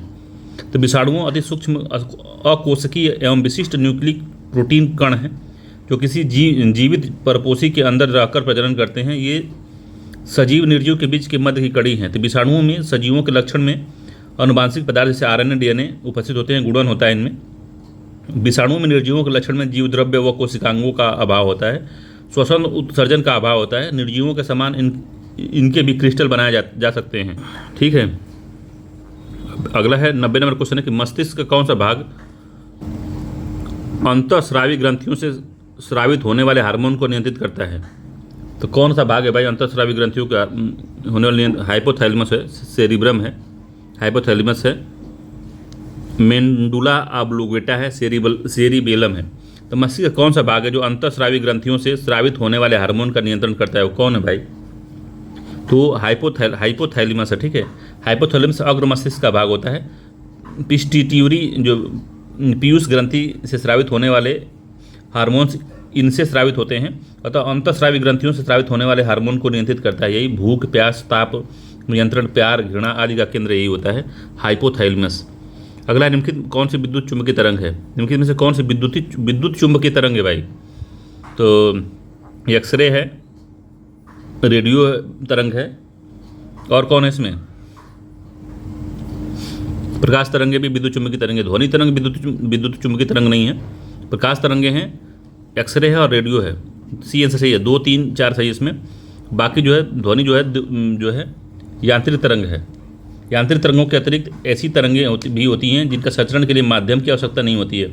ऐसी तरंगों को विद्युत चुंबकीय तरंग कहते हैं। तो याद रखिएगा, जिसको चलने के लिए माध्यम की आवश्यकता होती है वैसी तरंगों को हम मैकेनिकल या यांत्रिक वेव कहते हैं, मैकेनिकल वेव कहते हैं, जैसे ध्वनि तरंग है। ठीक है, जिनके संचरण के लिए माध्यम की आवश्यकता नहीं होती है उनको विद्युत चुंबकीय तरंग कहते हैं, जिसमें एक्सरे हो गया, प्रकाश हो गया, रेडियो तरंग हो गया, ये सब विद्युत चुम्बकीय के उदाहरण हैं, याद रखिएगा। 2, 3, 4 इसका सही है, इंपॉर्टेंट है, याद रखिएगा ये। अगला क्वेश्चन है कि निम्नलिखित में से कौन सा सही है। दक्षिण पूर्व एशिया की सबसे बड़ी नदी मेकांग है, तो मेकांग जो है दक्षिण एशिया की सबसे बड़ी नदी है। दक्षिण पूर्व एशिया की सबसे बड़ी नदी मेकांग नदी है, ये बात सत्य है। दूसरा है मेकांग का डेल्टा दक्षिणी कंबोडिया बनता है, तो जो इसका जो है ये चीन से निकलती है, Myanmar, Laos, Thailand, Laos, Cambodia, Laos की सीमा बनाते हुए दक्षिण चीन सागर में वियतनाम के दक्षिण में डेल्टा बनाती है भाई, तो वियतनाम में, कंबोडिया में नहीं है, ये वियतनाम में डेल्टा बनाती है, याद रखिएगा। ये दूसरा गलत हो गया, केवल एक ही सही है, ए वाला। अगला है उत्तर प्रदेश सरकार द्वारा मुख्यमंत्री सक्षम सुपोषण योजना की किस बजट के अंतर्गत घोषित किया गया था। मुख्यमंत्री सक्षम सुपोषण योजना कब चालू की गई थी, तो 2020-21 में, 2021-22 में, 2017-18 में, 2018-19 में, तो 2021-22 में बी आंसर सही है। अगला, यदि किसी पौधे की विशिष्ट जाति को वन्य जीव सुरक्षा अधिनियम 1972 की चौथी अनुसूची में रखा जाए तो इसका तात्पर्य क्या है। इसका तात्पर्य बहुत ही बढ़िया है कि उस पौधे की खेती करने के लिए लाइसेंस की आवश्यकता है। ए आंसर इसका ये ही सही है इसका, कि उस पौधों की खेती के लिए, ठीक है, तो इसका पहला सही है, पौधों की खेती के लिए लाइसेंस आवश्यक है। अगला है सूची 1 को सूची 2 से मिलाना है। वित्त संस्थाएं और स्थापना इसकी बताना है कब हुई थी। तो भारतीय जीवन बीमा निगम की स्थापना कब हुई थी। भारतीय जीवन बीमा की जो स्थापना है वो कब हुई थी, तो 1956 में हुई थी इसकी, ठीक है, सितंबर 1956 में 3 हो गया। भारतीय साधारण बीमा निगम की स्थापना 1972 में हुई थी, 1 हो गया। राष्ट्रीय कृषि तथा ग्रामीण विकास बैंक 1982 में।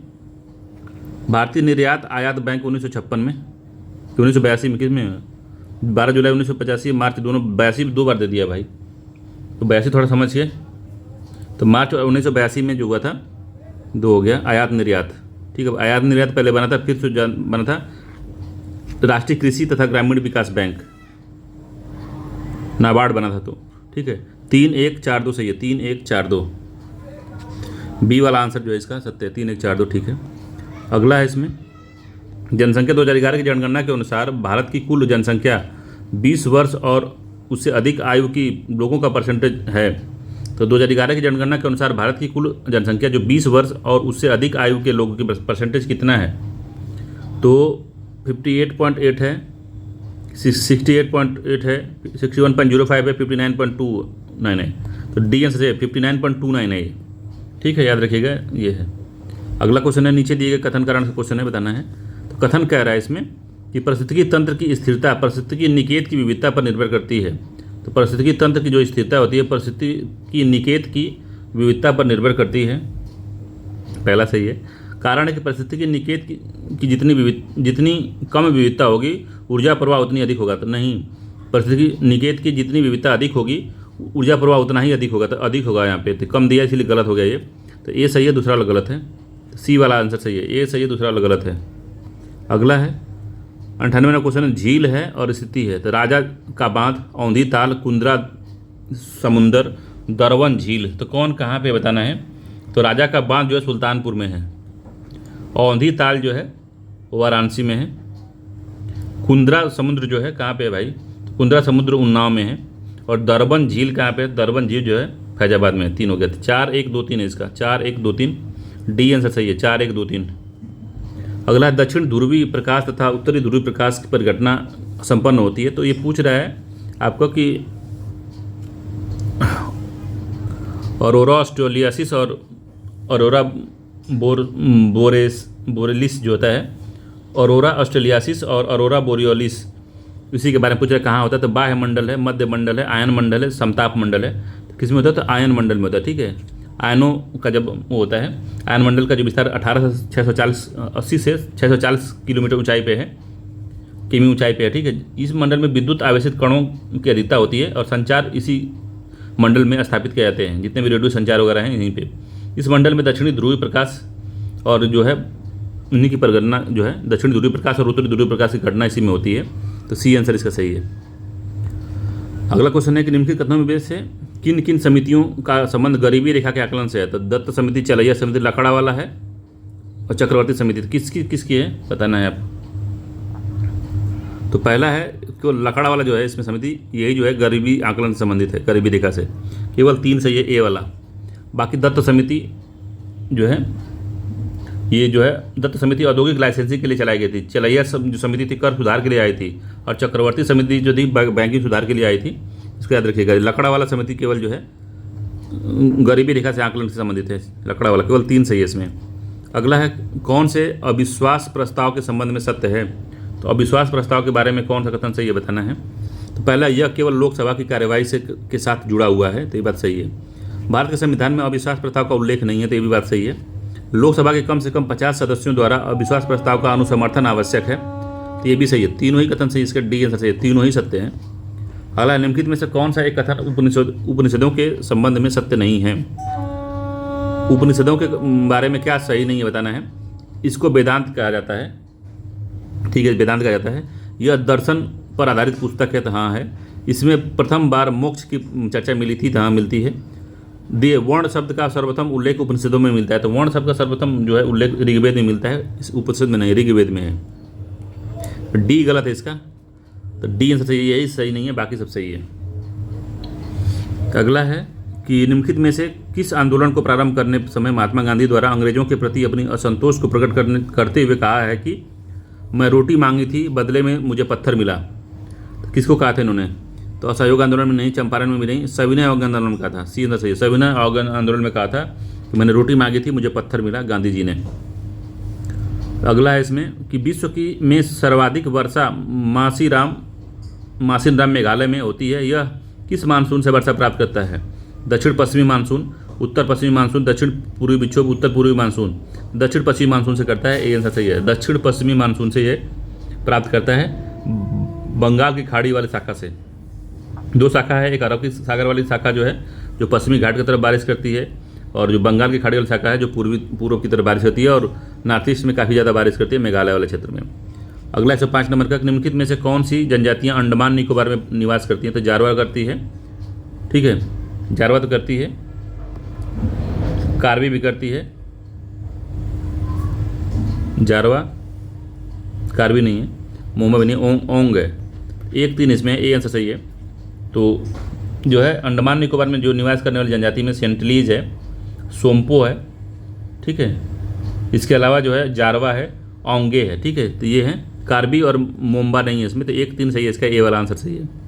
अगला, अंतर्राष्ट्रीय तिथि रेखा के संदर्भ में निम्न कथनों में से कौन सा सही है। तो तिथि रेखा के बताना है। तो 75 डिग्री उत्तरी अक्षांश पर यह पूर्व की ओर मोड़ी गई है,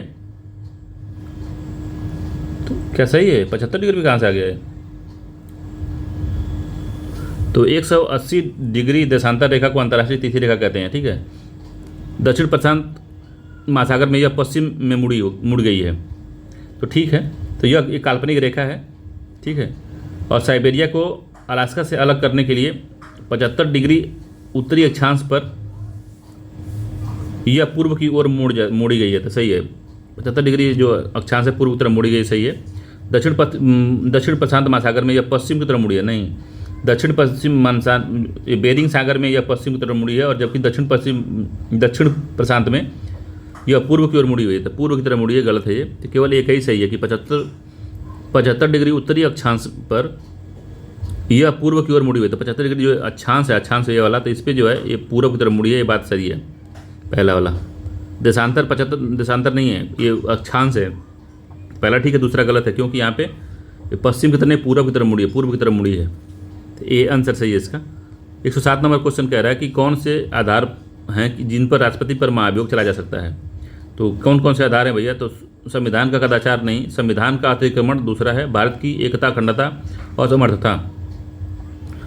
तो जो है इसमें केवल जो है 2 ही है, दूसरा वाला। संविधान का अगर अतिक्रमण अगर राष्ट्रपति कर रहा है तो अभी उस पर महाभियोग चला जाता है, बी आंसर सही है। बाकी सिद्ध कदाचार नहीं है, भारत की एकता, अखंडता भी नहीं है, और समर्थता भी नहीं है। अनुच्छेद 56 के अनुसार राष्ट्रपति जो पद ग्रहण की तिथि से 5 वर्ष की अवधि तक अपने पद पर रहेगा। उसे संविधान का अतिक्रमण करने के पर अनुच्छेद 61 के तहत उसको हटाया जा सकता है, ठीक है। तो अनुच्छेद 61 है, याद रखिएगा। 108 नंबर क्वेश्चन कह रहा है कि सिंधु नदी प्रवाहित होती है। तो सिंधु नदी काराकोरम और लद्दाख श्रेणी के बीच में, कैलाश और लद्दाख की श्रेणी में, लद्दाख और जास्कर के बीच में, जास्कर और बृहद हिमालय के बीच में। तो किस में बहती है। तो लद्दाख और जास्कर के बीच में बैठी है, सी आंसर सही। लद्दाख और जास्कर, लद्दाख श्रेणी और जास्कर श्रेणी के बीच में जो है सिंधु नदी बहती है। अगला, न्यूनतम समर्थन मूल्य केंद्र सरकार द्वारा वर्ष में एक बार घोषित किया जाता है, 2 बार घोषित किया जाता है, 3 बार घोषित किया जाता है, 4 बार घोषित किया जाता है। तो एमएसपी एक वर्ष में भारत सरकार कितने बार घोषित करती है? 2 बार घोषित करती है, एक खरीफ के लिए, एक जो है रबी की फसल के लिए। ठीक है। अगला, 91वां संविधान संशोधन द्वारा राज्य मंत्रिपरिषद मंत्रियों की अधिकतम संख्या मुख्यमंत्री सहित विधानसभा के कुल सदस्य की संख्या के कितना % रहा? तो 15% नियत किया गया। सी आंसर चाहिए। 15% से अधिक नहीं हो सकता। तो राज्य मंत्रिपरिषद में मंत्रियों की अधिकतम संख्या मुख्यमंत्री सहित 15% हो सकती है, इससे अधिक नहीं हो सकती। तो 110वें का जो है सी आंसर सही है, 15%। अगला है, वह जनजाति जिसमें विवाह को बापला बुपला कहा जाता है। तो विवाह को बापला या बुपला कहा जाता है, कौन सी जनजाति है? तो वो चांग्या नहीं है, संथाल जनजाति है। बी आंसर है। संथाल जनजाति में विवाह को बापला कहा जाता है। अगला है, तो पहले इसमें समझ लेते हैं चांग्या कहाँ की जनजाति है। चांग्या जो है आपको लद्दाख में मिलेगी। कोल कहाँ मिलती है? तो कोल बिहार, छत्तीसगढ़, उड़ीसा, मध्य प्रदेश, महाराष्ट्र में मिलती है। कोरबा जो जनजाति है झारखंड और छत्तीसगढ़ में मिलती है। अगला, ITCZ inter tropical converging zone, जहाँ पे व्यापारिक पौने मिलती हैं, उसी को कहते हैं ITCZ। उसके बारे में क्या असत्य बताना है? पहला, यह निम्न वायुदाब का क्षेत्र है और इस क्षेत्र में व्यापारिक पौने मिलती हैं तथा वायु ऊपर उठती है। तो पहला सत्य है इसमें। यह भारतीय मानसून को प्रभावित करता है, तो ये भी सही है। तो कह रहा कौन सा असत्य है? तो डी आंसर है। न तो एक असत्य है, न तो 2 असत्य है। न तो एक असत्य है, न तो 2 असत्य है। अगला है, पृथ्वी के लिए प्लान वेग कितना है? तो 11.2 किलोमीटर पर सेकंड है। बी आंसर सही है। इसको डिटो याद रखिएगा। इसको प्लान वेग ऐसा वेग है, इस वेग से अगर किसी पिंड को ऊपर उछालते हैं, ऊपर फेंकते हैं, इतना वेग अगर प्राप्त करेगा तो निर्वात में चला जाएगा। ठीक है, पूरे वायुमंडल को क्रॉस कर जाएगा वो। अगला है 114 नंबर का, निम्नलिखित में से तंत्रिका संबंधी रोग है। तो मिनी माता, कुष्ठ रोग, पीलिया, थैलेसीमिया। तो कौन सा जो है आपका तंत्रिका तंत्र से संबंधित रोग है भाई? तो इसमें मिनी माता रोग है, तंत्रिका तंत्र से संबंधित है। ए आंसर सही। तंत्रिका तंत्र से मिनी माता संबंधित है। 115 नंबर क्वेश्चन है कि वर्षा की बूंदों का मृदा की ऊपरी प्रहार से मृदा कणों का पृथक्करण क्या कहलाता है? तो क्या कहलाता है भाई ये? तो परत अपरदन नहीं कहलाता, रील अपरदन नहीं कहलाता, अवनालिका भी नहीं कहलाता, ये अस्फाल अपरदन कहलाता है। ठीक है, अस्फाल। परत अपरदन क्या होता है? तो मिट्टी का जल के साथ बहना, ये परत अपरदन में है। रिले अपरदन, मिट्टी में छोटे छोटे एवं गहरी नालियाँ का बनना, रिले अपरदन। अवनालिका, यही जो रिले अपरदन है उसी का और बड़ा हो जाना। ठीक है, तो डी आंसर सही है इसका, डी वाला। अगला क्वेश्चन है, निम्नलिखित युग्म में कौन सा सही सुमेलित है? तो क्लोरोरैम्फेनिकॉल, बेनाड्रिल, एस्पोर्टम सभी सुमेलित हैं। कौन क्या है बताना है? तो क्लोरैम्फेनिकॉल जो है प्रतिजैविक औषधि एंटीबायोटिक है। बेनाड्रिल जो है प्रतिहिस्टेमिन है। और स्पोर्टम जो है कृत्रिम मधुरक है। सभी सुमेलित हैं इसमें, डी आंसर से सभी सुमेलित हैं। अगला, विश्व का सबसे बड़ा सिंथेटिक रबर टायर बनाने वाला केंद्र कहाँ पे है? एक्रोन कहाँ स्थित है? विश्व का सबसे बड़ा सिंथेटिक रबर टायर बनाने का केंद्र एक्रोन जो है कहाँ पे स्थित है भाई? तो यूएसए में है। बी आंसर सही है। एक्रोन जो है यूएसए में स्थित है, इंपॉर्टेंट है, याद रखिएगा, बी है। अगला है, टाइगर रिजर्व है और राज्य है। तो पलामू कहाँ है? तो पलामू झारखंड में है। ठीक है। बोर कहाँ पे? Bore tiger reserve. तो बोर टाइगर रिजर्व आपको महाराष्ट्र में मिलेगा। कमलांग कहाँ पे है? तो कमलांग जो है आपको अरुणाचल प्रदेश में मिलेगा, कमलांग। और अमरबाद कहाँ पे मिलेगा? तो अमरबाद आपको तेलंगाना में मिलेगा। 2 हो गया। 4 3 1 2 सही है। 4 3 1 2। तो बोर महाराष्ट्र में 3 होगा ना भाई, ये गड़बड़ हो गया। बोर महाराष्ट्र में 3 हो गया। पलामू झारखंड हो गया। कमलांग जो है 1 हो गया। अमराबाद जो हो गया महाराष्ट्र 3 हो गया। ठीक है, 3 कहाँ से हो गया? अमराबाद तेलंगाना में 2 होगा ना। 3 4 1 2, 3 4 1 2, ए वाला आंसर जो है इसका ठीक है। अगला क्वेश्चन है इसमें कि जल में घुलनशील विटामिन कौन से हैं? तो विटामिन, जल में घुलनशील जो विटामिन है वो कौन से? तो विटामिन 2 प्रकार के होते हैं, सभी जानते हैं। एक पानी में घुलता है, एक वसा में घुलता है। तो विटामिन सी और विटामिन बी कॉम्प्लेक्स के कुछ रूप पानी में घुलनशील है, ठीक है। तो इसमें थायमीन, बायोटीन, फोलिक अम्ल जो है सी आंसर सही है, ये जल में घुलनशील है। बाकी जो है कैल्सीफिरॉल, थायमीन, रेटिनॉल ये सब नहीं है। थायमीन, बायोटीन और फोलिक अम्ल जो है ये जल में घुलनशील है, सी आंसर सही है इसका।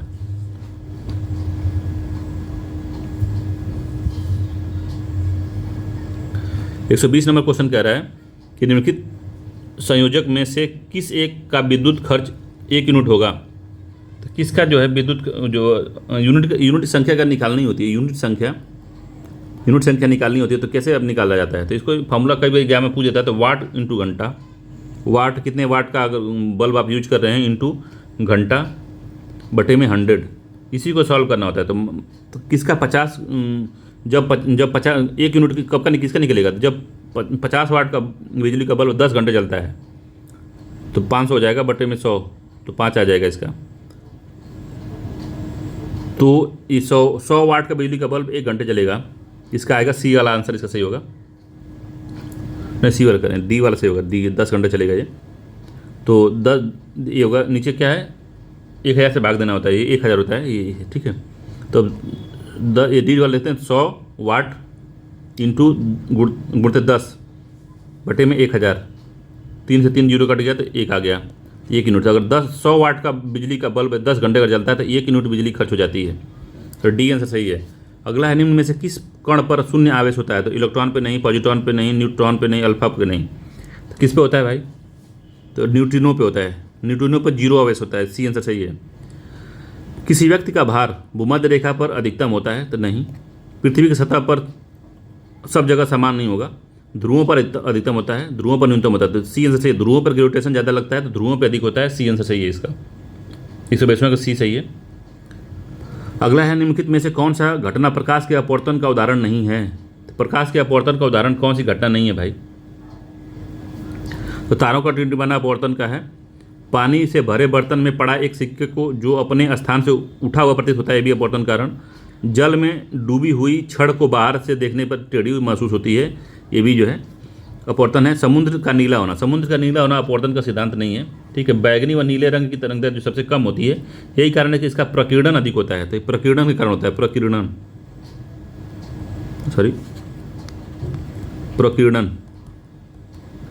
तो प्रकीर्णन के कारण होता है इसका, जिसके फलस्वरूप समुद्र का जल जो है नीला हमको दिखाई देता है।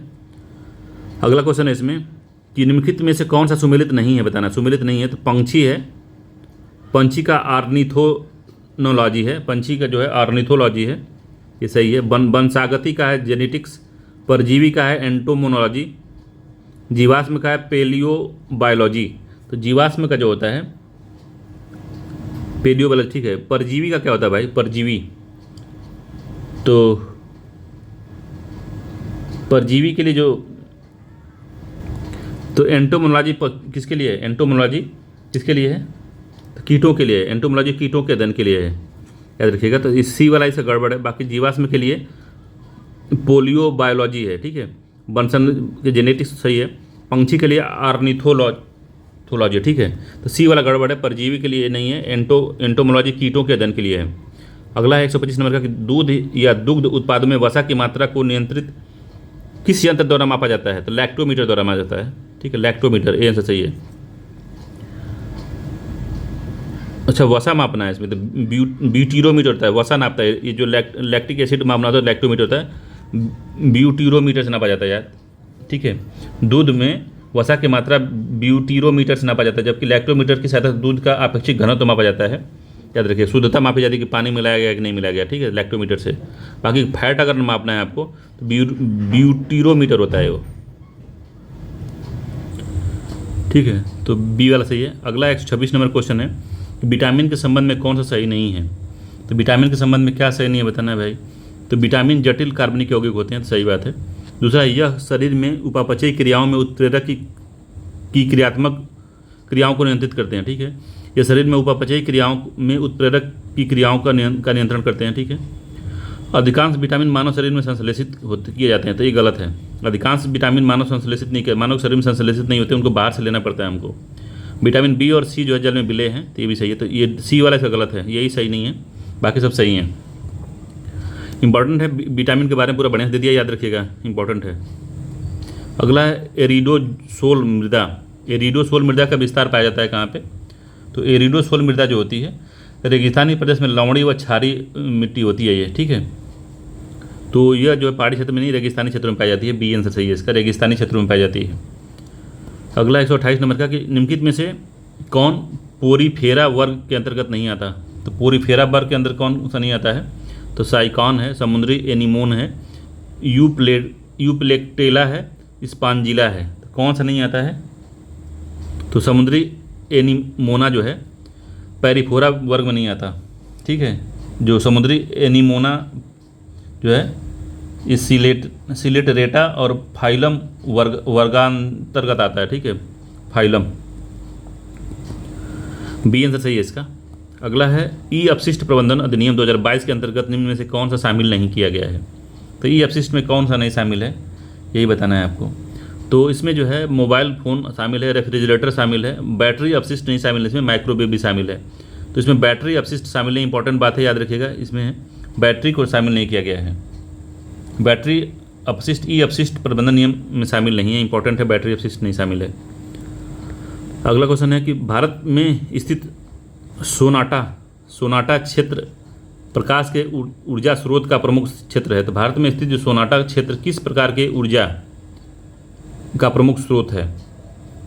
तो सौर ऊर्जा नहीं है, पवन ऊर्जा नहीं है, बायोमास नहीं है, भूतापी ऊर्जा है। डी आंसर सही है, ठीक है। तो भूपर्पटी में पाए जाने वाले जो उष्म जल से प्राप्त होने वाली ऊष्मा को भूतापी ऊर्जा कहते हैं।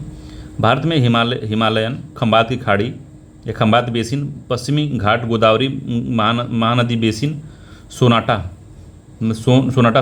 नर्मदा ताप्ती वाला जो क्षेत्र होता है सोनाटा कहते हैं। सोन नर्मदा और ताप्ती वाला जो क्षेत्र है उसी को सोनाटा कहते हैं। अगला इसमें जून 2025 में भारत के 3 राज्यों एवं केंद्रशासित प्रदेशों को पूर्ण कार्यात्मक साक्षर राज्य घोषित किया गया। इनमें से कौन से वो क्षेत्र हैं और उसमें कौन शामिल नहीं है, बताना है। तो भारत के 3 राज्यों एवं केंद्रशासित प्रदेशों को पूर्ण कार्यात्मक साक्षर राज्य घोषित किया गया है। कौन इसमें शामिल नहीं है? तो पूर्ण साक्षर घोषित किया गया है। तो इसमें मेघालय नहीं है और जो इसमें दिल्ली नहीं है, ठीक है। बाकी त्रिपुरा, मिजोरम, लद्दाख और गोवा है इसमें, ठीक है। तो याद रखिएगा। तो जून 2025 में भारत के 3 राज्यों एवं केंद्रशासित प्रदेशों को पूर्ण कार्यात्मक साक्षर राज्य घोषित किया गया है, जैसे त्रिपुरा, मिजोरम, गोवा और लद्दाख। 3 4 हैं, त्रिपुरा, मिजोरम, गोवा, लद्दाख, 4 को घोषित किया गया है पूर्ण कार्यात्मक साक्षर राज्य, ठीक है। इसमें जो है मेघालय और दिल्ली शामिल नहीं है। तो याद रखिएगा त्रिपुरा, मिजोरम, लद्दाख, गोवा, त्रिपुरा, मिजोरम, लद्दाख, गोवा, इसको याद कर लीजिए। 132वां क्वेश्चन है कि 25 जून 2025 को संविधान हत्या दिवस के रूप में मनाया गया, ठीक है। 25 जून 2025 को संविधान हत्या दिवस के रूप में मनाया गया, पहला सही है। केंद्रीय गृह मंत्रालय द्वारा जुलाई 2024 में इस दिवस मनाए जाने का निर्णय लिया था। तो दोनों ही कथन सही है, सी आंसर सही है, ठीक है। तो 25 जून 2025 को संविधान हत्या दिवस के रूप में मनाया गया और केंद्रीय गृह मंत्रालय द्वारा जुलाई 2024 में इस दिवस को मनाए जाने की निर्णय लिया गया है। जून 2025 में सतत विकास रिपोर्ट 2025 के संबंध में निम्न कथनों में कौन सा सत्य है? तो जून 2025 में सतत विकास रिपोर्ट 2025 के संबंध में निम्न से कौन सा सत्य है? तो भारत का इस सूचकांक में 99वां स्थान है। सतत विकास रिपोर्ट में भारत का 99वां स्थान है, तो पहला सही है। फिनलैंड को इस सूची में जो शीर्ष स्थान प्राप्त हुआ इस सूची में, ये बात सही है। दोनों ही कथन सही है, सी वाला आंसर सही है। तो भारत ने जो 99वां स्थान प्राप्त किया है सतत विकास रिपोर्ट 2025 में, और फिनलैंड जो है नंबर 1 पे है। अगला जून 2025 में जारी विभिन्न रिपोर्टों में भारत का स्थान युग में कौन सा सही सुमेलित नहीं है? तो रिपोर्ट दी है, भारत का स्थान दिया है। तो पहला है कि वैश्विक लैंगिक अंतराल सूचकांक जो है 131वां स्थान है भारत का, ठीक है। वैश्विक शांति सूचकांक में 115वां स्थान है। विश्व प्रतिस्पर्धात्मक रैंकिंग में 41वां स्थान है। ऊर्जा संक्रमण सूचकांक में 69वां है। तो ऊर्जा संक्रमण से जो है 71वां है, 69वां नहीं, 71वां है। ऊर्जा संक्रमण सूचकांक 2025 में 71वां स्थान है भारत का। अगला है जून 2025 में, डी आंसर सही है, यही गड़बड़ है। जून 2025 में इजराइल द्वारा ईरान के विरुद्ध किस नाम से एक व्यापक सैन्य अभियान आरंभ किया गया था? तो इजराइल द्वारा ईरान के विरुद्ध जो भी सैन्य अभ्यास किया गया था उसका नाम क्या था? उसका नाम है operation rising lion, C answer सही है, ऑपरेशन राइजिंग लायन नाम था उसका। ठीक है, तो जून 2025 में इजराइल द्वारा ईरान के विरुद्ध ऑपरेशन राइजिंग लायन नामक एक व्यापक अभियान शुरू किया गया था। इसका उद्देश्य ईरान की परमाणु हथियार क्षमता और बैलिस्टिक मिसाइलों को निष्क्रिय करना था। ऑपरेशन राइजिंग लायन जून 2025 में प्रारंभ। एक्सियोम मिशन 4, एक्सियोम मिशन 4 के संबंध में निम्न कथनों से विचार करना है। तो क्या है एक्सियोम 4 मिशन? तो एक्सियोम 4 मिशन स्पेसएक्स ड्रैगन अंतरिक्ष यान को फाल्कन 9 रॉकेट द्वारा प्रक्षेपित किया गया। ठीक है, इस मिशन के साथ शुभांशु शुक्ला अंतर्राष्ट्रीय अंतरिक्ष स्टेशन का दौरा करने वाले प्रथम भारतीय अंतरिक्ष यात्री बन गए। तो दोनों ही कथन सही है, सत्य पूछा है तो इसका जो है सी आंसर सही है, दोनों ही कथन सत्य है। ठीक है, एक्सियोम 4 के मिशन में दोनों सत्य है। स्पेस एक्स ड्रैगन के फाल्कन 9 रॉकेट से इसको प्रक्षेपित किया गया है। अगला 18वीं इंडियन प्रीमियर लीग IPL के संबंध में निम्न कथनों विचार करना है। तो क्या सही है बताना है इसमें। तो फाइनल फुटबॉल में रॉयल चैलेंजर बेंगलुरु ने RCB फाइनल मुकाबले में रॉयल चैलेंजर बेंगलुरु RCB ने पंजाब को पराजित किया। असत्य कथन पूछा तो पहला सत्य है, असत्य पूछा है तो पहला सत्य है। श्रृंखला के सर्वाधिक मूल्यवान खिलाड़ी सूर्य कुमार यादव रहे। तो श्रृंखला के सर्वाधिक मूल्यवान खिलाड़ी सूर्य कुमार यादव रहे। तो दोनों ही कथन सत्य हैं इसमें, डी आंसर है। असत्य पूछा तो कोई असत्य नहीं है, दोनों ही सत्य हैं इसमें। अगला है कि जून 2025 में केंद्र सरकार द्वारा उम्मीद पोर्टल लॉन्च किया गया, जिसका उद्देश्य क्या है? उम्मीद पोर्टल का जो लक्ष्य है या उद्देश्य क्या है? तो वक्त संपत्तियों के बेहतर प्रबंधन एवं पारदर्शिता को बढ़ावा देना। तो ए वाला ही सही है इसमें। तो वक्त संपत्तियों के बेहतर प्रबंधन और पारदर्शिता को बढ़ावा देने के लिए उम्मीद पोर्टल चलाया गया है, ए आंसर सही है, उम्मीद पोर्टल। अगला पुस्तक है सूचीबद्ध को सूची 2 से मिलाना है, लेखिका है। तो पुस्तक और लेखक लेखिका हैं कौन है? तो Mother Mary comes to me. तो Mother Mary comes to me Arundhati Roy की है। और डिफरेंट काइंड ऑफ पावर, और डिफरेंट काइंड ऑफ पावर जो है जैनसीडा अर्डन की है। ठीक है, जैनसीडा अर्डन की है। और different kind of power heart lamp किसकी है? तो हार्ट लैम्प जो है बानू मुश्ताक की है, इंपॉर्टेंट है। एक हो गया। Source code my beginning. तो source code my beginning Bill Gates की है। 3 हो गया। 2 4 1 3 सही है। 2 4 1 3 सी वाला आंसर सही है, 2 4 1 3 याद रखिएगा, इंपॉर्टेंट है काफ़ी। अगला जून 2025 में प्रतिभा सेतु पोर्टल लॉन्च किया गया, उसका निम्न कथन में विचार करना है क्या सही है। तो प्रतिभा सेतु पोर्टल का क्या काम है बताना है। तो यह पोर्टल नीति आयोग द्वारा लॉन्च किया गया है। तो यह पोर्टल जो है संघ लोक सेवा आयोग द्वारा जारी किया गया है प्रतिभा पोर्टल। तो पहला गलत हो गया। इसमें उन छात्रों का डेटा एकत्र किया जाएगा जो UPSC के इंटरव्यू परीक्षा पास नहीं कर पाए। ठीक है, तो ये दूसरा वाला सही है, इसका बी आंसर सही है, दूसरा सत्य है इसमें।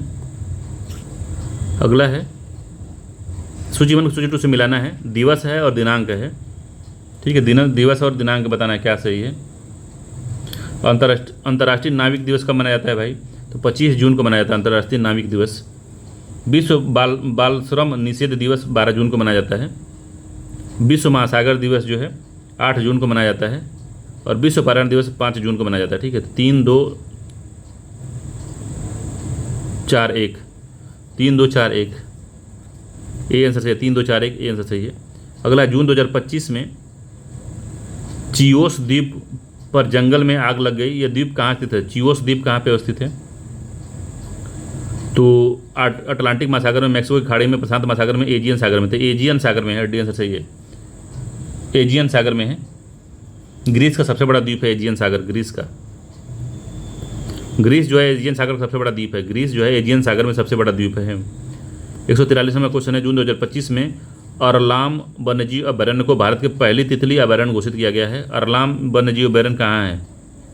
अरलाम वन्यजीव अभयारण्य भारत के पहली तितली अभयारण्य के रूप में घोषित किया गया है। अरलाम कहाँ है भाई?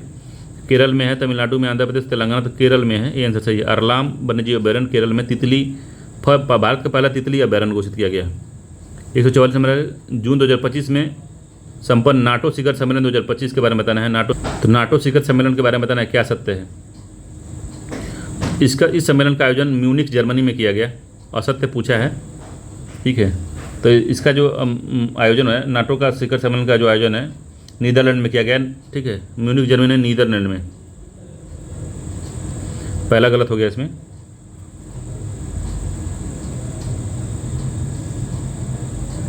अगला, वर्तमान में नाटो के कुल सदस्यों की संख्या जो है 32 है, तो ये बात सही है। तो केवल 2 सही है इसमें, पहला गलत है, तो ए असत्य है। असत्य पूछा है तो ए वाला असत्य है, केवल एक असत्य है, दूसरा वाला सत्य है। इसमें 32 मेंबर है नाटो में। अगला है, जून 2025 में मनाए गए निम्नलिखित दिवसों में उनमें मुख्य विषय में कौन सा एक बेमेल है। तो उनका जो थीम क्या थी, जो दिवस मनाए गए उसमें कौन सा बेमेल है वही बताना है। तो अंतर्राष्ट्रीय योग दिवस का एक पृथ्वी एक स्वास्थ्य के लिए योग, एक पृथ्वी एक स्वास्थ्य के लिए सही है। विश्व खाद्य सुरक्षा दिवस के लिए food safety science in action, ठीक है, तो ये सही है।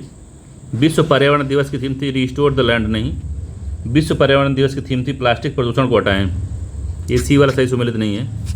विश्व महासागर दिवस का है वंडर स्टेनिंग वाइट सस्टेन्स अस, तो ये सही है, इतना बड़ा है, इसको याद रखिएगा। वंडर सस्टेनिंग वाट सस्टेन अस, सी आंसर सही है इसका।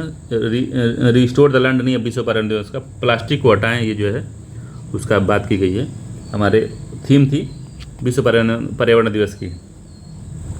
व्यक्ति हैं और नियुक्ति है, सूची 146 में क्वेश्चन है, सूची 1 सूची 2 को मिलाना है। तो राजीव मेसानी क्या बने हैं, तो CII के अध्यक्ष बने हैं, ठीक है, 4 हो गया। सुब्रमण्यम रमण जो बने हैं क्या बने हैं, तो PFRDA के अध्यक्ष बने हैं। भूपेंद्र यादव क्या बने हैं, तो भूपेंद्र यादव बने हैं अध्यक्ष इंटरनेशनल बिग कैट अलायंस का, ठीक है। Bhupendra Yadav international big cat alliance के सदस्य अध्यक्ष बने हैं। यशस्वी सोलंकी बने हैं पहली महिला ADC राष्ट्रपति बनी है, 3 पहली महिला ADC राष्ट्रपति बनी है। 4 1 2 3, ठीक है, ए वाला आंसर सही है, 4 1 2 3। अगला है, जून 2025 में भारत के 2 स्थानों खीचन एवं मेनार को रामसर की सूची में शामिल किया गया। खीचन और मेनार शामिल किया गया है, इन संबंध में निम्न कथन विचार करना चाहिए। दोनों स्थल राजस्थान में हैं, तो सही है। खीचन और मेनार जो है रामसर सूची में शामिल हैं, ये कहाँ पे है, दोनों ही राजस्थान में है, सही है। अब भारत में रामसर की संख्या 91 हो गई है, तो ये बात सही है, 91 हो गया, दोनों ही कथन सही है, सी आंसर सही है। तो अब जो है भारत में रामसर की संख्या जो है 91 हो गई, 91 हो गई है। अगला है, जून 2025 में अमेरिका में विश्व के द्रुततम सुपर कंप्यूटर की टॉप 500 सूची में जारी की गई, इस संबंध में निम्न कथन विचार करना है। तो अमेरिका में विश्व के सबसे तेज सुपर कंप्यूटर की टॉप 500 सूची जारी की गई, इसमें बताना है क्या सही है। तो सूची में चीन के सुपर कंप्यूटर एल कैपिटन को विश्व का सबसे तेज कंप्यूटर घोषित किया गया है, तो पहला सही है। सूची के अनुसार CDAC पुणे में स्थापित एरावत PSAI वर्तमान में भारत का दूरतम कंप्यूटर है। तो कौन सा सही है पूछा, असत्य पूछा है, तो पहला असत्य है इसमें, ठीक है, पहला ये वाला गलत है। अमेरिका में विश्व का सबसे तेज कंप्यूटर है, ठीक है। एल कैपिटन जो है ये जो चीन का नहीं है, ये USA का है, तो पहला गलत हो गया इसमें। दूसरा सही है इसमें, तो असत्य पूछा तो ए वाला असत्य है। बाकी भारत में जो CDAC पुणे में स्थापित एरावत जो है, एरावत PSAI जो है वर्तमान में भारत का सबसे तेज सुपर कंप्यूटर है। जून 2025 में उत्तर प्रदेश के किस जिले में इसरो के रॉकेट लॉन्च का परीक्षण किया है। उत्तर प्रदेश के किस जिले में इसरो ने रॉकेट का सफल परीक्षण किया है। गोरखपुर, कुशीनगर, मेरठ, अलीगढ़, कहाँ पे किया है, तो कुशीनगर में किया है, बी आंसर सही है। 150 नंबर क्वेश्चन है, जून 2025 में उत्तर प्रदेश मुख्यमंत्री योगी आदित्यनाथ द्वारा गोरख लिंक एक्सप्रेसवे का लोकार्पण किया गया, इस संबंध में निम्न में से कौन सा कथन सत्य है। तो इस एक्सप्रेसवे का निर्माण जो है 7,283.28 करोड़ रुपए से होगा, पहला सही है। एक्सप्रेसवे की कुल लंबाई 104.32 किलोमीटर है, तो नहीं, 91.532 किलोमीटर है, ठीक है। तो 2025 में उत्तर प्रदेश के मुख्यमंत्री ने गोरखपुर लिंक एक्सप्रेसवे का लोकार्पण किया है, ये बात सही है। तो पहला ही सही है, दूसरा गलत है इसमें। 91 किलोमीटर का ये रोड है, पहला सत्य है, बाकी गलत है, ठीक है। तो 150 क्वेश्चन हो गए हैं। चलिए मिलते हैं किसी अगले वीडियो में, तब तक के लिए धन्यवाद।